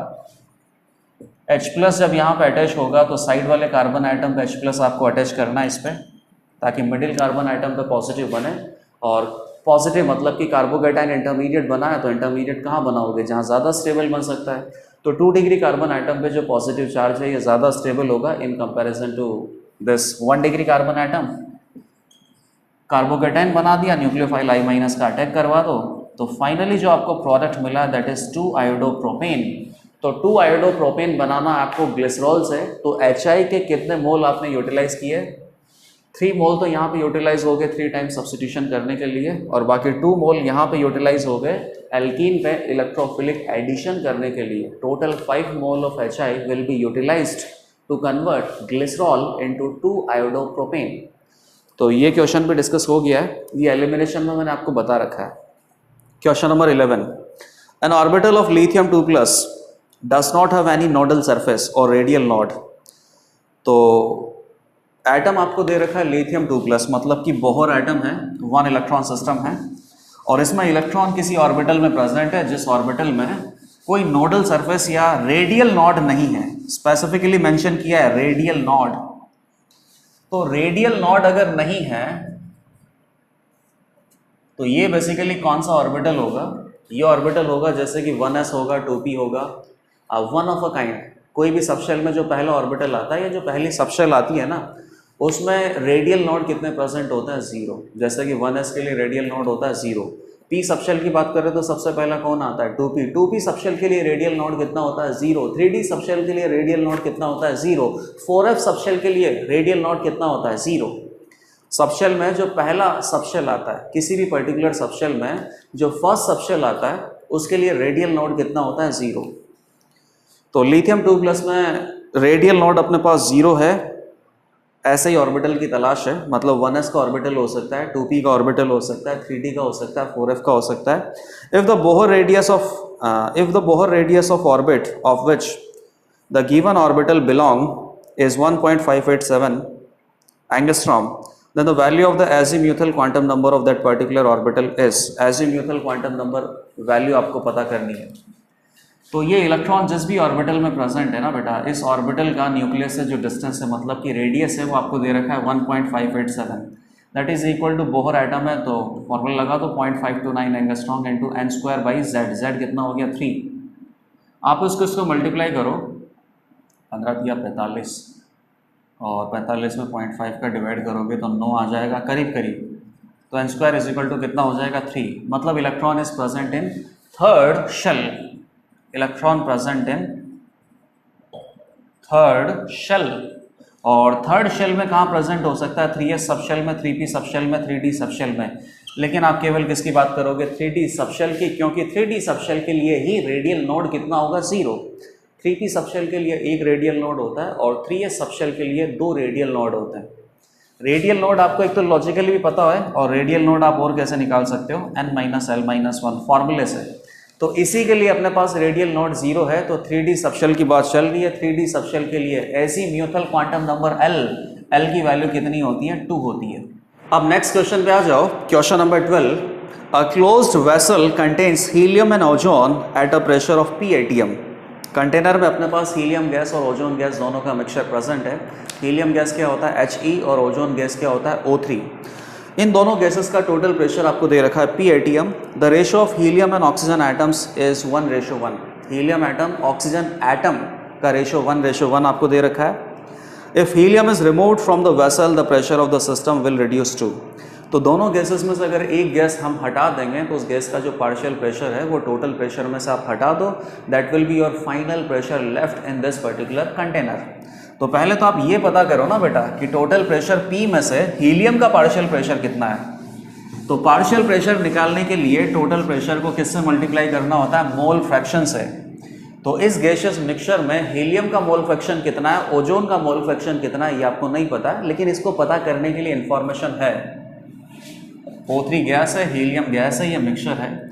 इसमें लेट अस से कि हीलियम के अगर x एटम प्रेजेंट है तो ओजोन गैस के कितने एटम्स प्रेजेंट होंगे y, और दोनों एटम्स का जो रेशो है 1:1 दे रखा है। ऑक्सीजन एटम की बात कर रहा हूँ मैं और ये हीलियम एटम। तो ऑक्सीजन एटम अपने पास कितने हो गए बेटा हीलियम एटम के इक्वल हो गए। तो ऑक्सीजन एटम अगर अपने पास x हो गए ना बेटा तो O3 मॉलिक्यूल कितने होंगे, 3 एटम से मिलके एक मॉलिक्यूल बनता है तो x/3। तो हीलियम के जो एटम है बेसिकली यूनी मॉलिक्यूलर है, ये यूनी एटॉमिक मॉलिक्यूल है, तो इसका x एटम है तो x ही मॉलिक्यूल होंगे। और O3 के मॉलिक्यूल अपने पास कितने आ जाएंगे x/3। मॉलिक्यूल निकालना ज़रूरी है बेटा, एटम से कोई बात नहीं बनेगी है ना। किसी भी पर्टिकुलर गैसियस मॉलिक्यूल होता है और मॉलिक्यूल में आप जब टोटल नंबर ऑफ मॉलिक्यूल हैं तो मॉलिक्यूल के रेस्पेक्ट में आप ये पता कर सकते हो कि उस गैस के कितने मोल प्रेजेंट है। गैस के जितने भी मोल प्रेजेंट है उसके रेस्पेक्ट में आप उसका मोल फ्रैक्शन पता कर सकते हो। तो एटम से बात नहीं बनेगा। ऑक्सीजन एटम यहाँ पे प्रेजेंट नहीं है, O3 गैस के मॉलिक्यूल प्रेजेंट है। ऑक्सीजन एटम अगर अपने पास x होंगे तो O3 गैस के जो मॉलिक्यूल है वो कितना होगा x/3। 3 ऑक्सीजन एटम से मिलके और O3 का मॉलिक्यूल यहाँ पे बनता है। तो जो भी स्पीशीज हमें दे रखी है वो स्पीशीज अपने पास क्या है O3 है और He है। He अगर x है तो O3 अपने पास कितना होगा x/3। दोनों गैसेस के नंबर ऑफ मॉलिक्यूल आपको पता चल गए। Number of molecule is directly proportional to number of mole. तो आप चाहो तो इन्हें नंबर ऑफ मोल ट्रीट कर सकते हो। दोनों के मोल अगर आपको पता है तो दोनों का मोल फ्रैक्शन आप निकालो। मोल फ्रैक्शन अपने पास O3 का कितना हो जाएगा, इसका मोल है x/3 divided by total mole. तो टोटल मोल कितना हो गया 4x/3 और ये कितना हो गया x/3, तो 1/4 इसका फ्रैक्शन आ गया। तो He का फ्रैक्शन अपने आप ही कितना आ जाएगा 3/4। कैसे 1 - 1/4। तो He का जो फ्रैक्शन है वो 3/4 है, तो टोटल प्रेशर का 3/4 प्रेशर इसके पास है, तो इसका प्रेशर कितना होगा 3/4 इंटू टोटल प्रेशर, इसका प्रेशर कितना होगा, पार्शियल प्रेशर कितना होगा ओजोन का, total pressure into mole fraction, मतलब P/4 ओजोन के पास है और 3P/4 हीलियम के पास है। तो 3P/4 अगर आप रिमूव कर दोगे तो केवल आपके पास कितना बचेगा, P/4, then the final pressure of the system will reduce to, when helium gas is removed, the final pressure of the system will reduce to 1/4 of the initial pressure and 1/4 is called 0.25। तो answer आ जाएगा अपने पास question number 12 में 0.25। Question number 13, choose the correct statement concerning reaction of the two stereoisomers of 3-tert-butyl 5-methyl bromocyclohexane। तो ये जो molecule अभी मैंने आपको बताया ना, 3-tert-butyl 5-methyl bromocyclohexane, इस मॉलिक्यूल के दो स्टीरियो आइसोमर आपको दे रखे हैं। इन दोनों स्टीरियो आइसोमर में बेसिकली आपको SN1 SN2 का रेट बताना या E1 E2 का रेट बताना है। कौन सा स्टीरियो आइसोमर में SN1 SN2 या E1 E2 का रेट ज़्यादा हो सकता है। तो ये एकदम बहुत ही स्टैंडर्ड क्वेश्चन है और ऐसे टाइप के क्वेश्चन आपने कर रखे हैं। साइक्लोहेक्सेन में लीविंग ग्रुप के साथ कुछ ग्रुप्स आप अटैच कर देते हो, और साइक्लोहेक्सेन में आपको पता ही है कि साइक्लोहेक्सेन नॉन प्लेनर होता है, तो फिर आपको चेयर फॉर्म बनाना होता है। फिर चेयर फॉर्म में जाके आप इंडिविजुअल मॉलिक्यूल की स्टेबिलिटी कैलकुलेट करते हो। फाइनल रिजल्ट आपके पास यही आता है कि जो मॉलिक्यूल ज़्यादा अनस्टेबल है ना, उसी में सब्स्टिट्यूशन रिएक्शन फास्ट होगा, उसी में एलिमिनेशन रिएक्शन फास्ट होगा। साथ ही साथ ये भी रिजल्ट आपका बनता है कि कभी भी जैसे मान लो कि ब्रोमोसाइक्लोहेक्सेन दे रखा है, बाकी सब सब्सटेंट हटाओ तो केवल ब्रोमोसाइक्लोहेक्सेन, साइक्लोहेक्सेन पे ब्रोमीन लगाना है। Bromine is a good leaving group, substitution भी हो सकता है, एलिमिनेशन भी हो सकता है। तो सब्स्टिट्यूशन होगा तो कब फास्ट होगा, जब ब्रोमीन साइक्लोहेक्सेन की चेयर फॉर्म में एक्शियल पे लगा या इक्वेटोरियल पे लगा है। तो वहाँ से भी आपने रिजल्ट निकाला हुआ है कि जब भी ब्रोमीन एक्शियल पे लगा होगा तो सब्स्टिट्यूशन रिएक्शन फास्ट होगा या एलिमिनेशन रिएक्शन भी क्या होगा, फास्ट होगा, in comparison to when bromine is attached on the equatorial position. तो कभी भी अगर लिविंग ग्रुप अपने पास इस तरीके से साइक्लोहेक्सेन में प्रेजेंट होता है ना, तो उस लिविंग ग्रुप आप एक्चुअली में क्या करो, एक्शियल पे लगा और एक्शियल पे लगाने के बाद ही सब्स्टिट्यूशन रिएक्शन आपको करवाना है या एलिमिनेशन रिएक्शन करवाना है। ब्रोमीन के अलावा अगर साइक्लोहेक्सेन पे कोई और ग्रुप भी प्रेजेंट है तो टोटल ओवरऑल मॉलिक्यूल की स्टेबिलिटी से आपके पास रेट ऑफ रिएक्शन का आंसर आता है, चाहे ये रिएक्शन सब्स्टिट्यूशन हो चाहे एलिमिनेशन हो।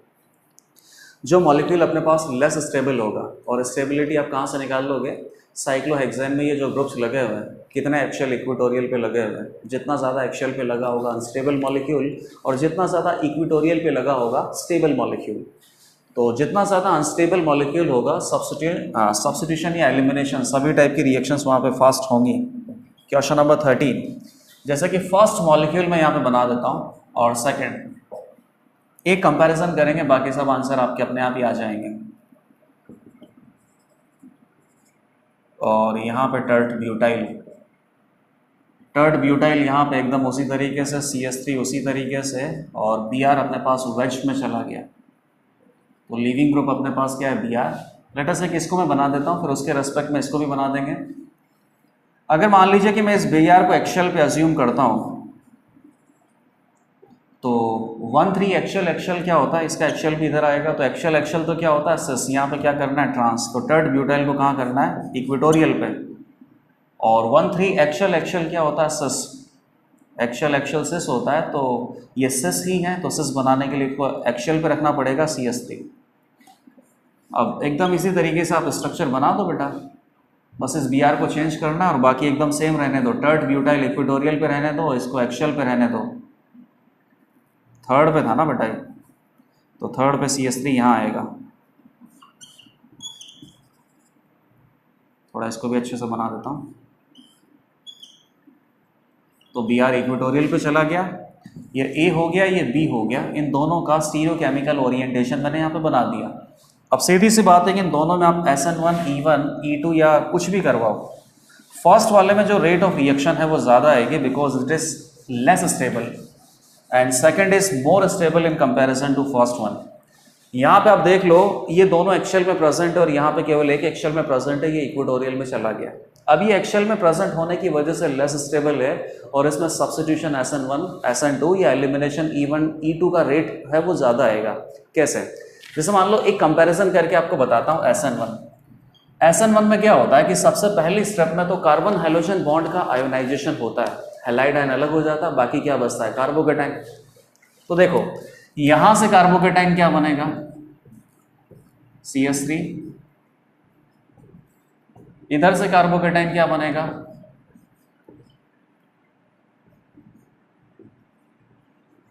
एकदम सेम कार्बोकेटाइन बन रहा है, मतलब दोनों से जो कार्बोकेटाइन जो इंटरमीडिएट बन रहा है वो तो इक्वली स्टेबल बन रहा है, इक्वली स्टेबल कार्बोकेटाइन बन रहा है। तो अब दोनों में रेट ऑफ रिएक्शन अगर आपको निकालनी है तो किस तरीके से, कार्बोकेटाइन बनने से पहले ट्रांजिशन स्टेट भी बनता है। रिएक्शन इस तरीके से होती है बेटा कि जो भी आपके पास रिएक्टेंट मॉलिक्यूल है सबसे पहले वो ट्रांजिशन स्टेट बनाएगा, ट्रांजिशन स्टेट ब्रेकडाउन होने के बाद या तो इंटरमीडिएट बनाता है या सीधा प्रोडक्ट बनाता है। सीधा प्रोडक्ट बनता है 1 स्टेप रिएक्शन, इंटरमीडिएट बनता है 2 स्टेप या 3 स्टेप या 4 स्टेप रिएक्शन। तो इंटरमीडिएट आपको सेम बनना है लेकिन उसके पहले ट्रांजिशन स्टेट तो बनेगी, और रिएक्टेंट की जो एनर्जी है वहाँ से अगर आपको ट्रांजिशन स्टेट तक पहुँचना है तो उसको क्या बोलते हैं, एक्टिवेशन एनर्जी। एक्टिवेशन एनर्जी ज़्यादा होगी तो रेट ऑफ रिएक्शन क्या होगा, कम होगा। तो एक्टिवेशन एनर्जी बेटा किसके लिए रिक्वायरमेंट ज़्यादा होगी, आप चाहो तो यहाँ से भी निकाल सकते हो। जितना ज़्यादा ट्रांजिशन स्टेट का एनर्जी होगा जो इंटरमीडिएट है उसका एनर्जी भी उतना ही ज़्यादा होगा। तो बेसिकली ये डिफरेंस निकालो या ये डिफरेंस निकालो, आपको पता चल जाएगा कि किस में एक्टिवेशन एनर्जी का जो रिक्वायरमेंट है वो ज़्यादा है। तो यहीं से आएगा बेटा, यहाँ तो आपको सेम ही जाना है, यहाँ पे अपने पास डिफरेंट है, एक रिएक्टेंट R है एक रिएक्टेंट R डैश है। तो R डैश जो अपने पास रिएक्टेंट है वो कैसा होगा, स्टेबल होगा क्योंकि इसकी पोटेंशियल एनर्जी कम है, और R जो रिएक्टेंट है वो कैसा होगा, अनस्टेबल होगा। तो जो अनस्टेबल रिएक्टेंट है उसकी एनर्जी ज़्यादा होती है तो उसको ट्रांजिशन स्टेट बनाने के लिए एनर्जी की रिक्वायरमेंट क्या होगी, कम। और एक्टिवेशन एनर्जी का रिक्वायरमेंट अगर कम होगा तो उस पर्टिकुलर केस में रेट ऑफ रिएक्शन ज़्यादा आएगा। तो अल्टीमेटली कंक्लूजन अपने पास क्या निकल गया कि ये जो एक्चुअल में Br जब आपने लगाया है ना, तो इस केस में अपने पास जो ये मॉलिक्यूल है ये थोड़ा सा अनस्टेबल है, अनस्टेबल है तो एनर्जी ज़्यादा है, और इस ज़्यादा एनर्जी के मॉलिक्यूल से ट्रांजिशन स्टेट तक अगर आपको पहुंचना है तो कम एक्टिवेशन एनर्जी की रिक्वायरमेंट होगी, रेट ऑफ रिएक्शन ज़्यादा आएगा। तो क्वेश्चन नंबर 13 में फर्स्ट ऑप्शन करेक्ट है कि पहले वाले में SN1 फास्ट होगा इन कंपैरिजन टू सेकंड, पहले वाले में E1 भी फास्ट होगा इन कंपैरिजन टू सेकंड, क्योंकि E1 हो चाहे SN1 हो दोनों में कार्बोकेटाइन ही बनता है। First and second undergoes SN1 reaction at the same rate, बिल्कुल गलत है। जब दोनों मॉलिक्यूल का स्टीरियोकेमिकल ओरिएंटेशन सेम नहीं है, जब दोनों मॉलिक्यूल की स्टेबिलिटी ही सेम नहीं है, तो दोनों मॉलिक्यूल में जो रेट है वो सेम होगा, बिल्कुल गलत है। एक में थोड़ा सा SN1 रिएक्शन का रेट फास्ट होगा, दूसरे वाले में थोड़ा सा कम होगा। और फोर्थ, फर्स्ट और सेकंड सही है, थर्ड गलत है। फोर्थ अपने पास है one will undergo SN2 reaction faster, तो one will unstable, one is unstable therefore it will go SN2 reaction faster in comparison to second. SN2 में अपने पास क्या होता है, बैक साइड अटैक होता है, तो यहाँ पे जो बैक साइड है वो थोड़ी खाली है, यहाँ पे बैक साइड अटैक आप करवाओगे तो उसमें से आपको स्पेस भरा हुआ नजर आएगा। हमेशा बैक साइड अटैक किस पे फेवर होगा, एक्चुअल पोजीशन पे।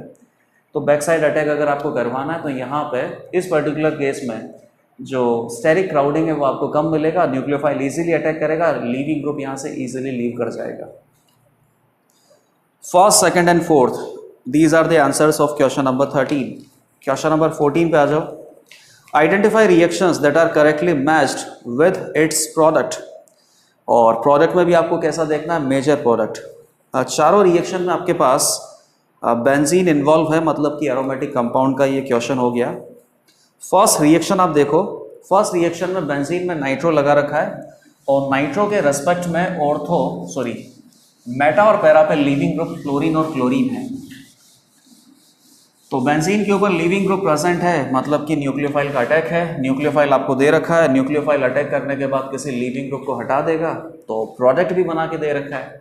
चेक करना है कि प्रोडक्ट सही बनाया है या गलत। तो NO2 यहाँ पे अटैच्ड है, फ्लोरीन और क्लोरीन इधर है, तो ये लीविंग ग्रुप हो गया। जब भी अराइल हैलाइड की बात आती है तो अराइल हैलाइड में अगर न्यूक्लियोफिलिक सब्स्टिट्यूशन करवाना है SN2ER, तो वो केवल तभी पॉसिबल होता है जब लीविंग ग्रुप के रेस्पेक्ट में ऑर्थो या पैरा पे कोई इलेक्ट्रॉन विड्रॉइंग ग्रुप प्रेजेंट हो। तो इस फ्लोरीन के लिए ऑर्थो और पैरा पे इलेक्ट्रॉन विड्रॉइंग ग्रुप प्रेजेंट है, ये फ्लोरीन लीव कर सकता है, ये क्लोरीन भी लीव कर सकता है। याद रखना, आपको क्या लगेगा कि सर क्लोरीन के रेस्पेक्ट में NO2 तो कहाँ है, मेटा पे, और NO2 अगर मेटा पे तो उसका -M ऑपरेट नहीं करेगा, -M ऑपरेट नहीं करेगा तो कंडीशन सेटिस्फाई नहीं हो रही है, और यहाँ पे न्यूक्लियोफिलिक सब्स्टिट्यूशन SN2ER क्लोरीन के लिए नहीं होगा, गलत। क्लोरीन के लिए भी होगा क्योंकि क्लोरीन के रेस्पेक्ट में यहाँ पे ऑर्थो पे फ्लोरीन प्रेजेंट है, और ऑर्थो या पैरा पे केवल क्या प्रेजेंट होना चाहिए, इलेक्ट्रॉन विड्रॉइंग ग्रुप। मैं नहीं बोल रहा हूँ कि -m ग्रुप प्रेजेंट होना चाहिए। इलेक्ट्रॉन विड्रॉइंग ग्रुप कैसा भी हो सकता है, -m हो सकता है, -Hc हो सकता है, -I हो सकता है, वीकली इलेक्ट्रॉन विड्रॉइंग हो सकता है या स्ट्रांगली इलेक्ट्रॉन विड्रॉइंग हो सकता है। Any condition will work. बस अपने पास जो लीविंग ग्रुप है उसके रेस्पेक्ट में ऑर्थो या पैरा पे इलेक्ट्रॉन विड्रॉइंग ग्रुप प्रेजेंट होना चाहिए। तो क्लोरीन और फ्लोरीन दोनों लीव कर सकते हैं, लेकिन एज यूजुअल आपको बताइए कि कौन लीव करेगा। अराइल हैलाइड में न्यूक्लियोफिलिक सब्स्टिट्यूशन का जो रेट आता है उसमें फ्लोरीन पहले लीव करता है, क्लोरीन बाद में लीव करता है। नॉर्मल SN1 SN2 से यहाँ से जो ऑर्डर है अराइल हैलाइड में सब्स्टिट्यूशन का वो उल्टा आता है। तो फ्लोरीन विल लीव फर्स्ट, तो fluorine should leave and SME nucleophile will attack. तो प्रोडक्ट आपके पास बनना चाहिए ये, लेकिन ये प्रोडक्ट आपको नहीं दे रखा है, तो पहला तो गलत हो गया। करेक्टली मैच्ड आपको निकालना है, पहला आंसर नहीं है। सेकंड आप देखो, ये अल्फा नेफ्थॉल आपको दे रखा है, ये अल्फा पोजीशन, ये बीटा पोजीशन। अल्फा पोजीशन पे OH लगा रखा है तो अल्फा नेफ्थॉल है। आप इसकी रिएक्शन करवाना चाहते हो बेसिक मीडियम में। बेसिक मीडियम क्यों लगाते हैं अल्कोहल में, क्योंकि ये बेस यहाँ से एसिडिक प्रोटॉन को निकाल लेता है, तो ये फिनॉक्साइड आयन बनता है। फिनॉक्साइड आयन बनने से ये जो बेंजीन रिंग है ये और ज़्यादा एक्टिवेटेड हो जाती है। OH के रेस्पेक्ट में O- का इलेक्ट्रॉन डोनेटिंग इफेक्ट +m ज़्यादा होता है। तो एक हाईली एक्टिवेटेड बेंजीन रिंग है जिसकी बेंजीन डाइएज़ोनियम सॉल्ट से आप रिएक्शन करवाना चाहते हो। 0 से 5 डिग्री सेंटीग्रेड है और वहाँ तक तो स्टेबल होगा। उसके बाद जब आप इसके रिएक्शन करवाओगे तो इलेक्ट्रोफिलिक एरोमेटिक सब्स्टिट्यूशन होगा, तो उससे क्या कन्वर्ट हो जाएगा, एजो डाई में कन्वर्ट हो जाएगा। और एजो डाई में बीटा नेफ्थॉल या अल्फा नेफ्थॉल ऑल है तो ऑरेंज कलर का डाई बनेगा। इस जो अपने पास ग्रुप लगा हुआ है, ग्रुप के रेस्पेक्ट में ऑर्थो और पैरा पे अटैच होगा, पैरा पे अटैच होगा क्योंकि स्टेरिक क्राउडिंग कम मिलेगा। तो प्रोडक्ट आपके पास आना चाहिए, फाइनली हाइड्रोलाइसिस भी हो जाएगा। सेकंड में प्रोडक्ट बेटा सही दे रखा है। थर्ड पे आ जाओ, NO2 NO2। अब ये एक बहुत ही इंपॉर्टेंट रिएक्शन है, ये जेई में आ चुका है, तब से आपको पढ़ाया भी जा चुका है कि NH4S that means ammonium sulphide. Ammonium sulphide basically क्या हो गया, ammonia plus H2S, reducing agent. तो रिड्यूसिंग एजेंट में जब यहाँ पे NO2 का रिडक्शन होता है तो NH2 में कन्वर्ट होता है, लेकिन ध्यान रखना कि दोनों NO2 यहाँ पे NH2 में कन्वर्ट नहीं होते हैं, केवल एक ही NO2 NH2 में कन्वर्ट होता है। ये जेई एडवांस में आया हुआ क्वेश्चन है, तो एक NH2 में कन्वर्ट हुआ, दूसरे NO2 का यहाँ पे रिडक्शन नहीं होगा। इन्होंने क्या कर रखा है, दोनों NO2 का रिडक्शन करवा के NH2 में कन्वर्ट कर रखा है, मतलब कि थर्ड ऑप्शन भी आपको गलत दिया हुआ है। फोर्थ ऑप्शन आप देखो, फिनॉल भी प्रेजेंट है, एनालीन भी प्रेजेंट है, और AC2O that means acidic anhydride. Acidic anhydride अपने पास एसिड डेरिवेटिव हो गया। एसिड डेरिवेटिव में लीविंग ग्रुप होता है और यहाँ पे अपने पास न्यूक्लियोफाइल है। Nucleophile will attack, leaving group will leave, SN2TH reaction होगा। बेसिक मीडियम आपको दे रखा है और 1 इक्विवेलेंट। 2 जगह न्यूक्लियोफिलिक साइट है, केवल एक जगह आप इसे यूज कर सकते हो। तो कौन सी जगह यूज करेंगे, जहाँ पे किसी पर्टिकुलर लॉन पेयर की न्यूक्लियोफिलिसिटी ज़्यादा होगी। तो कौन सा जो ऐसा लॉन पेयर है जिसका न्यूक्लियोफिलिसिटी ज़्यादा होगा, ये आपको देखना है। तो बताइए, नाइट्रोजन का जो लॉन पेयर है वो ऑक्सीजन के लॉन पेयर के कंपैरिजन में ज़्यादा न्यूक्लियोफिलिक होता है। Pi bond will break, pi bond will form and leaving group will leave.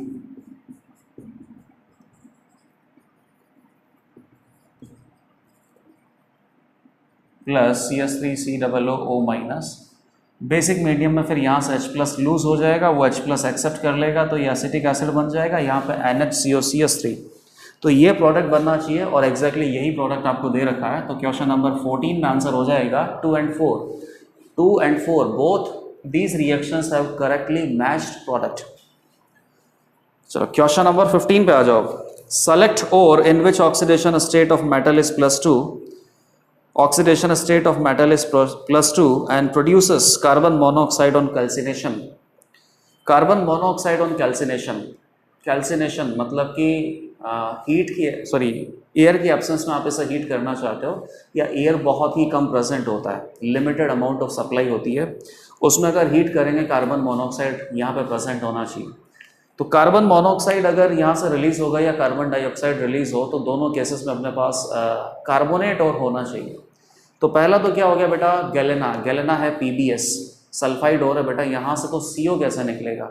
PbS को अगर आप हीट करोगे तो CO गैस तो कभी भी निकल नहीं सकता, Pb का ऑक्सीडेशन स्टेट +2 ज़रूर है, पहला ऑप्शन गलत होगा। फूल्स गोल्ड पाइराइट, आयरन पाइराइट जो होता है FeS2, Fe+2 में प्रेजेंट है लेकिन CO गैस नहीं निकल सकता। सिडेराइट FeCO3, FeCO3 को लिमिटेड अमाउंट में अगर आप हीट करोगे तो कार्बन डाइऑक्साइड गैस रिलीज होना चाहिए, कार्बोनेट को हीट करेंगे तो ऑक्साइड प्लस CO2 यही तो बनता है। और लास्ट इज मेलाकाइट, तो third is correct, fourth is correct. Malachite क्या होता है, copper carbonate dot copper hydroxide, heat करोगे तो कॉपर कार्बोनेट से क्या मिलेगा, copper oxide plus CO2 gas. और इन दोनों में जो मेटल का ऑक्सीडेशन स्टेट है वो +2 भी है, दोनों कार्बोनेट और हैं, कार्बोनेट और को हीट करने से CO2 गैस रिलीज होता है। तो 15th में आंसर हो जाएगा, थर्ड एंड फोर्थ। 16th पे आ जाओ। Two students were given the task to prepare and adduct NH3 to BS3 at low temperature. NH3 अपने पास लुईस बेस होता है, नाइट्रोजन के पास एक लॉन पे प्रेजेंट है, ammonia is a good Lewis base, और BH3 बोरोन के कोई भी ट्राईवैलेंट कंपाउंड है, तो ट्राईवैलेंट है बेटा, 3 यहाँ पे सिग्मा बॉन्ड बने होंगे तो 3 बॉन्ड में 6 इलेक्ट्रॉन होंगे। बोरोन के जो कंपाउंड होते हैं वो बहुत अच्छे लुईस एसिड होते हैं क्योंकि उनका ऑक्टेट इनकम्प्लीट होता है और एक p ऑर्बिटल उनके पास खाली भी होता है। तो यहाँ पे क्या कर रहे हैं कि NH3 to BS3 coordinate bond बना हुआ है, ये अडक्ट अगर आपको बनाना है लुईस एसिड और लुईस बेस का, तो दो अलग अलग तरीके से एक्सपेरिमेंट किए जा रहे हैं। स्टूडेंट 1 ने एक एक्सपेरिमेंट किया और स्टूडेंट 2 ने भी डिफरेंट एक्सपेरिमेंट किया। आइडेंटिफाई करना है कि कौन सा एक्सपेरिमेंट में ये अडक्ट का फॉर्मेशन हो सकता है, फर्स्ट में होगा या सेकंड में होगा या दोनों में हो सकता है या दोनों में नहीं हो सकता। पहली बात तो एकदम सिंपल है कि अगर आपके पास BS3 प्रेजेंट है तो BS3 के एम्प्टी ऑर्बिटल में नाइट्रोजन का लॉन पेयर डोनेट हो जाएगा और वेरी वेरी फास्ट रिएक्शन, और इस तरीके से लुईस एसिड बेस का एक अडक्ट आपको मिलेगा।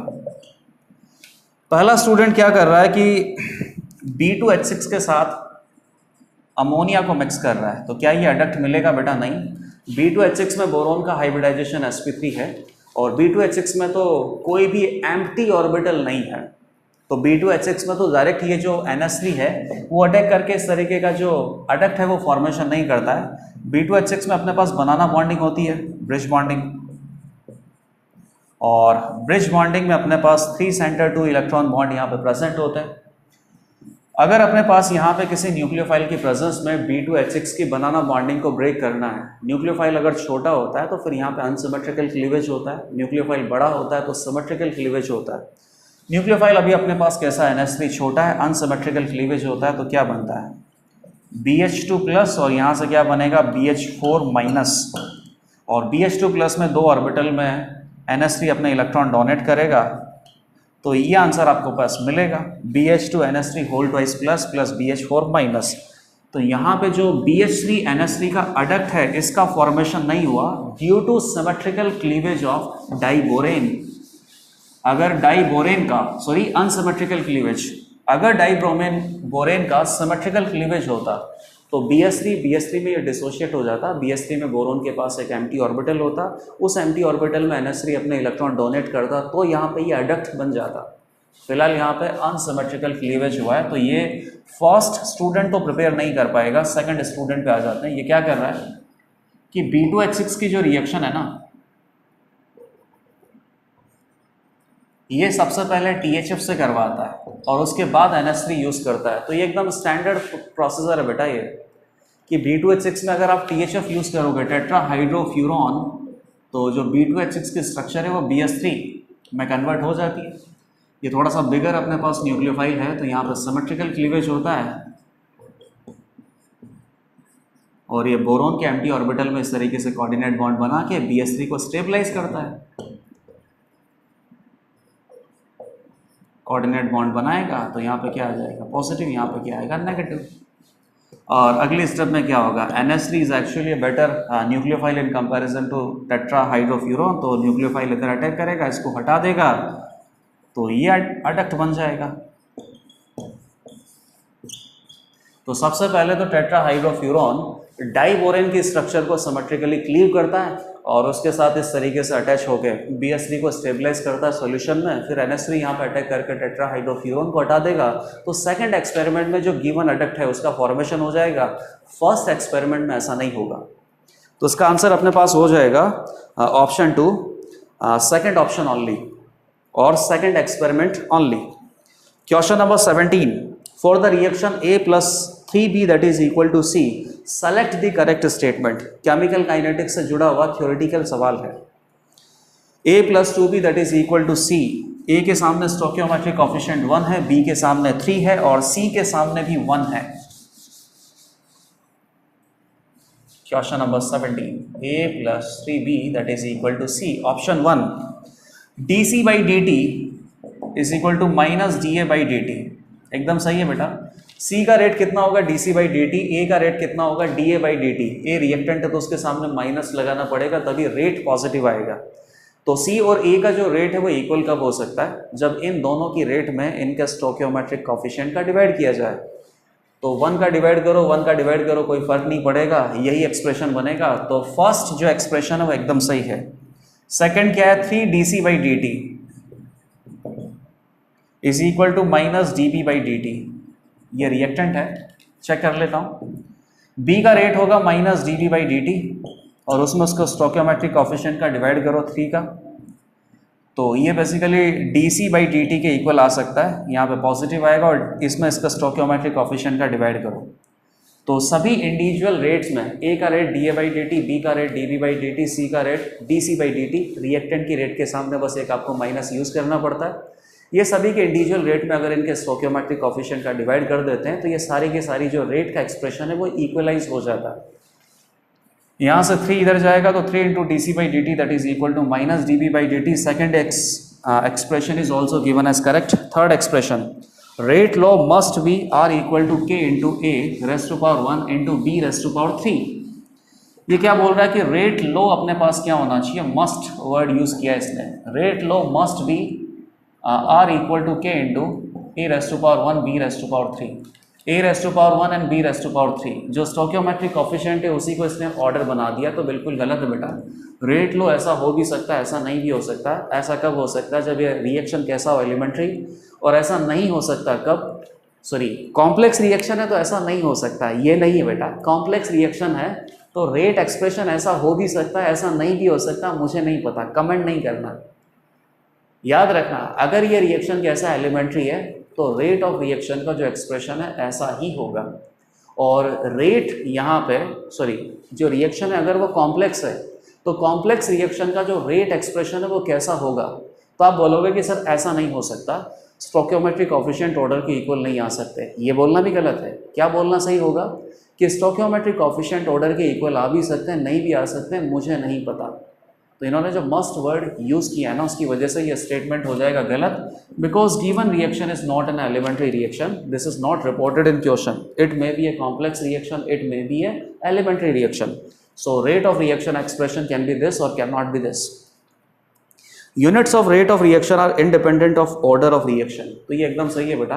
रेट ऑफ रिएक्शन का जो ऑर्डर है, सॉरी रेट ऑफ रिएक्शन का जो यूनिट है उसको ऑर्डर से क्या मतलब होता है। रेट ऑफ रिएक्शन आप किसी भी इंडिविजुअल कंपोनेंट के रेस्पेक्ट में बनाते हो। इंडिविजुअल कंपोनेंट का जो रिएक्शन का रेट है वो कैसे आता है, dC by dt। और dC by dt में अगर उसके स्टोइकियोमेट्रिक कोएफिशिएंट का डिवाइड कर देते हैं तो फिर ये रेट ऑफ रिएक्शन के इक्वल हो जाता है। स्टोइकियोमेट्रिक कोएफिशिएंट का तो कोई यूनिट नहीं होता है। तो बेसिकली अपने पास क्या बचा, rate of reaction is equal to dC by dt। dC अपने पास change in molar concentration, dt change in time. Change in molar concentration से क्या मिलेगा, मोल पर लीटर। चेंज इन टाइम से क्या मिलेगा, पर सेकंड, मोल पर लीटर पर सेकंड। ये अपने पास किसी भी रिएक्शन का जो रेट है उसका यूनिट हो सकता है। ये यूनिट कभी भी चेंज नहीं हो सकता। रेट ऑफ रिएक्शन का जो यूनिट है वो चेंज नहीं होता, रेट कांस्टेंट का यूनिट चेंज होता है डिपेंडिंग ऑन ऑर्डर। तो फिलहाल जो फोर्थ स्टेटमेंट है ये भी करेक्ट आपको दे रखा है। क्वेश्चन नंबर 17 में आंसर हो जाएगा 1 to 4। चलो क्वेश्चन नंबर 15 पे आते हैं। Following data are obtained in an experiment. तो सॉल्यूशन आपको दे रखा, सॉल्यूशन की कंडक्टिविटी, सॉल्यूशन है 0.01 मोलर HA और इसकी कंडक्टिविटी है 3.8 इंटू 10⁻⁻5 मोलर, सॉरी 3.8 इंटू 10⁻⁻5 पर ओम पर सेंटीमीटर। तो कंडक्टिविटी का जो यूनिट है ये एकदम सही दे रखा है, कोई दिक्कत ही नहीं है। एक सॉल्यूशन है 0.01 मोलर HA, एक सॉल्यूशन है अपने पास 100 ml के अंदर 0.01 मोलर HA है और 0.1 मिली मोल इसमें आपने मिक्स किया है NaOH। इनका कंडक्टिविटी आपको दे रखा है 3.8 इंटू 10⁻⁻5 80.0 ये क्या है इंटू 10⁻⁻5 कंडक्टिविटी का यूनिट है पर ओम पर सेंटीमीटर। चलो ये तो अपने पास एसिड का सॉल्यूशन है, कंडक्टिविटी है। यहाँ पे अपने पास एसिड कितना है, मोलैरिटी मल्टीप्लाइड बाय वॉल्यूम, तो ये कितना हो गया 1 मिलीमोल। तो HA will give 1H plus, NaOH will accept 1H plus, तो दोनों में कंप्लीटली रिएक्शन हो जाएगा। ये 1 मिलीमोल है, ये 1 मिलीमोल है, ये खत्म, ये खत्म, क्या बन जाएगा Na plus A minus plus water, OH minus will consume H plus, तो न्यूट्रलाइजेशन हो गया, एसिड खत्म, बेस खत्म। 1 कंज्यूम ये कितना बनेगा 1, तो 1 मिलीमोल बनेगा। 100 मिलीलीटर अपने पास सॉल्यूशन का वॉल्यूम है, तो सॉल्यूशन का वॉल्यूम का डिवाइड आपने कर दिया इसके मिलीमोल में, तो इसकी मोलैरिटी अपने पास आ गई है 0.01 मोलर ही आ गया। ये मिलीमोल में है तो यहाँ पे वॉल्यूम किस में होना चाहिए, मिलीलीटर में। 0.01 मोलर Na सॉल्यूशन, और एसिड और बेस से आपने जो बनाया है ये जो सॉल्ट है ये स्ट्रॉन्ग इलेक्ट्रोलाइट होगा, इसमें तो कोई दिक्कत ही नहीं है। ये स्ट्रॉन्ग इलेक्ट्रोलाइट है तभी तो इसकी कंडक्टिविटी कितनी आ रही है 80 इंटू 10⁻⁻5 पर ओम पर सेंटीमीटर। और बेटा इसकी 80 आ रही है और इसकी 3 आ रही है, तो यहाँ से आपको क्या पता चल रहा है, अब ध्यान से देखना, दोनों की कॉन्सेंट्रेशन आपको सेम दे रखी है, मतलब जो सॉल्यूशन आपने प्रिपेयर कर रखा है उसमें Na या HA का जो कॉन्सेंट्रेशन है वो तो सेम है। अगर मान लीजिए ये भी स्ट्रॉन्ग इलेक्ट्रोलाइट होता तो यहाँ पे भी क्या प्रेजेंट होता, H plus and A minus, और यहाँ पे क्या प्रेजेंट है Na plus and A minus. दोनों रिएक्शन में दो आयंस प्रेजेंट है और दोनों आयंस की जो मात्रा है, जो कॉन्सेंट्रेशन है वो सेम हो सकती है अगर दोनों अपने पास स्ट्रॉन्ग इलेक्ट्रोलाइट है। और दोनों अगर स्ट्रॉन्ग इलेक्ट्रोलाइट होंगे तो दोनों में जो नंबर ऑफ आयंस है वो सेम प्रेजेंट होंगे। नंबर ऑफ आयंस अगर सेम प्रेजेंट होंगे तो फिर इसके कंपैरिजन में इसकी कंडक्टिविटी ज़्यादा आनी चाहिए, क्योंकि A माइनस तो ठीक है, यहाँ पे क्या प्रेजेंट है Na प्लस, यहाँ पे क्या प्रेजेंट H प्लस, और सारे कैटाइंस में सबसे ज़्यादा कंडक्टिविटी होती है H प्लस की। तो अगर इसका 80 है ना तो इसका कम से कम 800 आना चाहिए। तो यहाँ से आपको क्या पता चल गया कि जो सॉल्ट अपने पास बना है, चलो वो तो सॉल्ट तो स्ट्रॉन्ग इलेक्ट्रोलाइट होता ही है, स्ट्रॉन्ग इलेक्ट्रोलाइट है तो एक्वस सॉल्यूशन में कंप्लीटली डिसोशिएट होगा। नंबर ऑफ आयंस बहुत ज़्यादा होंगे तो कंडक्टिविटी बहुत ज़्यादा होगी, लेकिन इसकी कंडक्टिविटी 80 है और इसकी अगर 3.8 है तो उस केस में फिर यहाँ से आपको ये भी पता चला कि HA अपने पास वीक इलेक्ट्रोलाइट है, क्योंकि वीक इलेक्ट्रोलाइट से नंबर ऑफ आयंस आपको कम मिलेंगे। नंबर ऑफ आयंस अगर कम मिलेंगे तभी कंडक्टिविटी यहाँ पे कम है। तो ये एक इन्फरेंस अभी तक हमने ले लिया है यहाँ से। अब इसको सॉल्व करना है। Molar conductivity at infinite dilution of Na plus is 50 and molar conductivity at infinite dilution of H plus is 380 per ohm centimeter square per mole, then please correct statements। चलो एक इंफॉर्मेशन और दे रखी है, इसको लिख लेते हैं। और 4 स्टेटमेंट में 4 वैल्यूज आपको दे रखी है, कैलकुलेट करके निकालेंगे। इनफाइनाइट डाइल्यूशन पे मोलर कंडक्टिविटी Na प्लस का 50 पर ओम, मोलर कंडक्टिविटी का यूनिट आता है पर ओम सेंटीमीटर स्क्वायर पर मोल, और इनफाइनाइट डाइल्यूशन पे मोलर कंडक्टिविटी दे रखा है H प्लस का 380 पर ओम पर सेंटीमीटर स्क्वायर पर mole. Of course H plus का Na प्लस से ज़्यादा होगा, फर्स्ट ऑप्शन। मोलर कंडक्टिविटी आपको कैलकुलेट करना है Na का, ये दे रखा है 80 पर ओम पर सेंटीमीटर स्क्वायर पर मोल। मोलर कंडक्टिविटी की तो ये यूनिट है, ठीक है। अब कैलकुलेट करो बेटा इसको। Na का आपको क्या दे रखा है, कॉन्सेंट्रेशन दे रखा है, कंडक्टिविटी दे रखा है, तो मोलर कंडक्टिविटी कैलकुलेट कर सकते हैं। Molar conductivity of Na will be equal to K into 1000 divided by molarity. K कितना है, 3.8 इंटू 10⁻⁵, 1000 हो गया, मोलैरिटी कितना है 0.01 विच इज 10⁻⁻2, तो ये 10⁻3 ये कट गया तो कितना आ जाएगा, ये सॉरी 80 है ना, तो ये कितना आ जाएगा 80, और यूनिट क्या आता है पर ओम सेंटीमीटर पर मोल। पहला स्टेटमेंट तो एग्जैक्टली करेक्ट आपको दे रखा है। सेकंड स्टेटमेंट पे आ जाओ, molar conductivity of A minus is 30 पर ओम सेंटीमीटर स्क्वायर पर मोल। A माइनस का मोलर कंडक्टिविटी आपको बताना है, तो आपके पास कंप्लीट इलेक्ट्रोलाइट का मोलर कंडक्टिविटी है, कंप्लीट इलेक्ट्रोलाइट का मोलर कंडक्टिविटी है, और उसमें से Na प्लस का इनफाइनाइट डाइल्यूशन पे मोलर कंडक्टिविटी आपको दे रखा है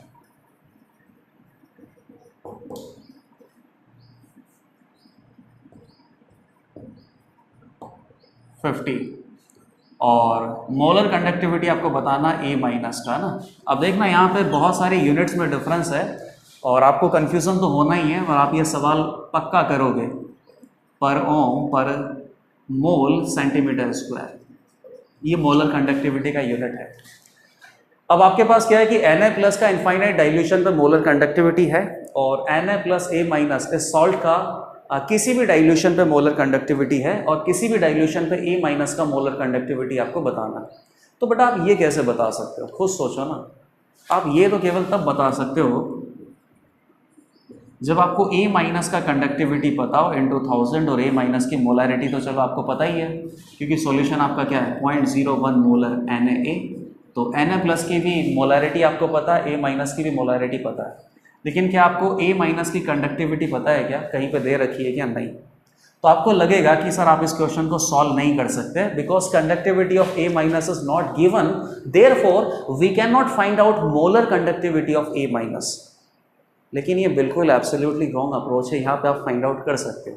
ध्यान देखना कि Na अपने पास क्या है, स्ट्रॉन्ग इलेक्ट्रोलाइट है, और स्ट्रॉन्ग इलेक्ट्रोलाइट में बेटा मोलैरिटी के हिसाब से जो मोलर कंडक्टिविटी है ना, उसमें बहुत ज़्यादा चेंज नहीं आता है, बहुत ज़्यादा चेंज नहीं आता है। स्ट्रॉन्ग इलेक्ट्रोलाइट के लिए तो आप किसी भी कॉन्सेंट्रेशन को, किसी भी जैसे कि 0.1 कॉन्सेंट्रेशन को, 0.01 कॉन्सेंट्रेशन को आप एक तरीके से इनफाइनाइट डाइल्यूशन की कॉन्सेंट्रेशन मान के मोलर कंडक्टिविटी को इनफाइनाइट डाइल्यूशन पे मोलर कंडक्टिविटी के बराबर वैल्यू पुट कर सकते हो, स्ट्रॉन्ग इलेक्ट्रोलाइट के लिए, वीक इलेक्ट्रोलाइट के लिए नहीं। कभी भी स्ट्रॉन्ग इलेक्ट्रोलाइट के लिए आप इसको जो है वो इस तरीके से ट्रीट कर सकते हो, कोई दिक्कत नहीं है, क्योंकि किसी भी पर्टिकुलर कॉन्सेंट्रेशन पे और इनफाइनाइट डाइल्यूशन पे जो कॉन्सेंट्रेशन है वहाँ पे मोलर कंडक्टिविटी की जो वैल्यू का डिफरेंस है वो बहुत ज़्यादा नहीं होता, नेग्लिजिबल टाइप का ही डिफरेंस होता है। और दूसरी बात ये है कि इनफाइनाइट डाइल्यूशन पे जो मोलर कंडक्टिविटी है, आप उसकी डेफिनेशन क्या लिखोगे। पहली बात तो मोलर कंडक्टिविटी है, तो मोलर कंडक्टिविटी का फॉर्मूला क्या होता है, ये इनफाइनाइट डाइल्यूशन पे मोलर कंडक्टिविटी अगर आपको निकालनी है तो इनफाइनाइट डाइल्यूशन मतलब molarity will be close to 0, then such molar conductivity value will be known as molar conductivity at infinite dilution. तो आप कौन सी मोलैरिटी की वैल्यू को 0 मानोगे, 0.1 को 0 मानोगे, 0.01 को 0 मानोगे, 0.001 को 0 मानोगे, कौन सी मोलैरिटी की वैल्यू को क्लोज टू 0 मानोगे, ताकि आपके पास जो मोलर कंडक्टिविटी आए उसको इनफाइनाइट डाइल्यूशन पे मोलर कंडक्टिविटी की वैल्यू आप रिपोर्ट करो। तो ये तो आपके ऊपर डिपेंड करता है ना, आप 0.1 को भी क्लोज टू 0 मान सकते हो, तो जो भी मोलर कंडक्टिविटी आ रही है एक्चुअली में वो डेल्टा या फिर लेमडा एम इनफाइनाइट आ रहा है। आप 0.01 को भी 0 मान सकते हो, 0.001 को भी 0 मान सकते हो। तो ये तो आपकी सहूलियत के ऊपर डिपेंड करता है कि आप कौन सी मोलैरिटी को या कौन सी कॉन्सेंट्रेशन को क्लोज टू 0 मानना चाहते हो। एक तो ये फंडा हो गया, और दूसरा फंडा क्या है कि स्ट्रॉन्ग इलेक्ट्रोलाइट के लिए जो अपने पास मोलर कंडक्टिविटी दे रखा है, आप उसी को इनफाइनाइट डाइल्यूशन पे मोलर कंडक्टिविटी ट्रीट कर सकते हो, क्योंकि कोई डिफरेंस नहीं होता, बहुत ज़्यादा डिफरेंस होता ही नहीं है। अब इधर देख लो, जैसे ही आपके पास ये वैल्यू अगर आ गई ना, तो फिर आपको पता लग गया कि जो भी आपके पास इलेक्ट्रोलाइट है, अगर उसकी इनफाइनाइट डाइल्यूशन पे मोलर कंडक्टिविटी पता है, तो इलेक्ट्रोलाइट के जो इंडिविजुअल कंपोनेंट होते हैं ना, कैटाइंस और एनाइंस, उनकी भी इनफाइनाइट डाइल्यूशन पे मोलर कंडक्टिविटी बताई जा सकती है। कॉलरॉश लॉ में यही तो किया है। कि किसी भी इलेक्ट्रोलाइट का जो इनफाइनाइट डाइल्यूशन पे मोलर कंडक्टिविटी होता है वो बेसिकली किसकी वजह से आता है, कैटायंस और एनायंस की वजह से। तो सारे कैटायंस और एनायंस की इनफाइनाइट डाइल्यूशन पे मोलर कंडक्टिविटी का अगर सम कर दें तो पूरे इलेक्ट्रोलाइट की इनफाइनाइट डाइल्यूशन पे मोलर कंडक्टिविटी अपने पास आ जाएगी। तो अब ये क्वेश्चन हो सकता है, अब ये क्वेश्चन हो सकता है। तो बेसिकली आपको ये निकालने के लिए ही बोला है और ये आपको दे ही रखा है। तो बताइए, इसकी 80 है तो 1 into N A plus 1 into C L minus, तो एन ए प्लस की 50, इसकी 80 है, तो बाकी क्या बचा, सी एल माइनस मतलब कि ए माइनस। तो ए माइनस की जो मोलर कंडक्टिविटी है इनफाइनाइट डाइल्यूशन पे वो कितनी आ जाएगी, 30। आप चाहो तो उसको लेमडा एम इनफाइनाइट भी रिपोर्ट कर सकते हो या लेमडा एम केवल इतना भी रिपोर्ट कर सकते हो। तो जो सेकंड स्टेटमेंट है वो भी गलत है, वो भी सही है। थर्ड स्टेटमेंट क्या है, molar conductivity of HA is 3.8 पर ओम मोल स्क्वायर सेंटीमीटर स्क्वायर पर मोल। अब HA का मोलर कंडक्टिविटी आपसे पूछा है, तो ये बड़ा इंटरेस्टिंग क्वेश्चन है HA का। तो इसको आप ऐसा मत मान लेना कि HA का इनफाइनाइट डाइल्यूशन पे जो मोलर कंडक्टिविटी होगा वही अपने पास किसी भी डाइल्यूशन पे मोलर कंडक्टिविटी के इक्वल आ सकता है, ऐसा बिल्कुल भी नहीं है। Because HA is weak electrolyte, और वीक इलेक्ट्रोलाइट में तो जैसे जैसे कॉन्सेंट्रेशन डिक्रीज होती है मोलर कंडक्टिविटी की वैल्यू इंक्रीज होती है, और एकदम इनफाइनाइट डाइल्यूशन मतलब मोलैरिटी क्लोज टू जीरो पे मोलर कंडक्टिविटी की वैल्यू हाईएस्ट हो जाती है। तो वीक इलेक्ट्रोलाइट में ऐसा मत करना। ये पूछा है मतलब इसी का जवाब देना, ऐसा नहीं कि आप थोड़ा बहुत ऐसे ट्रिक लगा के ये जवाब ही आप सही मान लोगे, बिल्कुल गलत है बेटा, यही निकालना है। तो ये निकालने के लिए आपको क्या करना पड़ेगा, मोलर कंडक्टिविटी का नहीं तो conductivity into 1000 into divided by molarity. HA का जो मोलैरिटी है 0.01 सॉल्यूशन आपको दे रखा है, इसकी कंडक्टिविटी अगर आपको पता चल जाए तो मोलर कंडक्टिविटी भी आ जाएगी।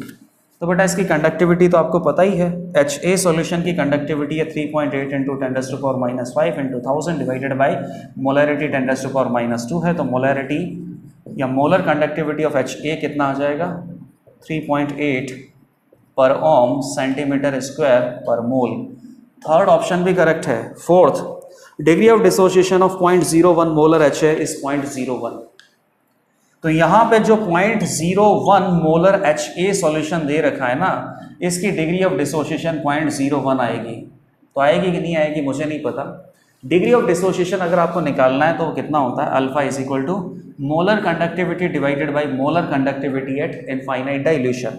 मोलर कंडक्टिविटी अभी अभी आपने निकाल ली है 3.8 HA सॉल्यूशन का, और इनफाइनाइट डाइल्यूशन पे HA सॉल्यूशन का मोलर कंडक्टिविटी क्या हो सकता है। तो ये वैल्यू तो आपको नहीं दे रखी है, लेकिन ये वैल्यू आप निकाल सकते हो क्योंकि आपके पास इंफॉर्मेशन है। और वो इंफॉर्मेशन क्या है, H प्लस का इनफाइनाइट डाइल्यूशन पे मोलर कंडक्टिविटी है 350 पर ओम सेंटीमीटर स्क्वायर पर मोल। और सेकंड ऑप्शन में आपने इनफाइनाइट डाइल्यूशन पे A माइनस की मोलर कंडक्टिविटी निकाली थी, वो कितनी आई थी, 30 पर ओम सेंटीमीटर स्क्वायर पर मोल। तो HA का जो इनफाइनाइट डाइल्यूशन पे मोलर कंडक्टिविटी है उसको आप कैसे लिख सकते हो, कैटायंस और एनायंस की इनफाइनाइट डाइल्यूशन पे मोलर कंडक्टिविटी का सम, कैटायन कितना है 1 प्लस एनायन भी कितना है 1, तो ये कितना है 350 प्लस वो कितना है 30, कितना हो गया 380 per ohm per mole centimetre square. तो डिग्री ऑफ डिसोसिएशन अपने पास कितना आ जाएगा, molar conductivity of HA solution divided by molar conductivity of HA solution at infinite dilution 3.8 divided by 380 which is equal to 10⁻⁻2 0.01, या और क्या बोल सकते हैं 1%। तो गिवन HA सॉल्यूशन अपने पास केवल 1% डिसोशिएट होता है गिवन मोलर कॉन्सेंट्रेशन पे। तो क्वेश्चन नंबर 18 के जो आंसर है वो चारों करेक्ट हैं, 1 2 3 4 ऑप्शंस। और यहाँ पे FST 29 का जो पेपर 2 है ये कम्प्लीटली डिस्कस हो जाता है।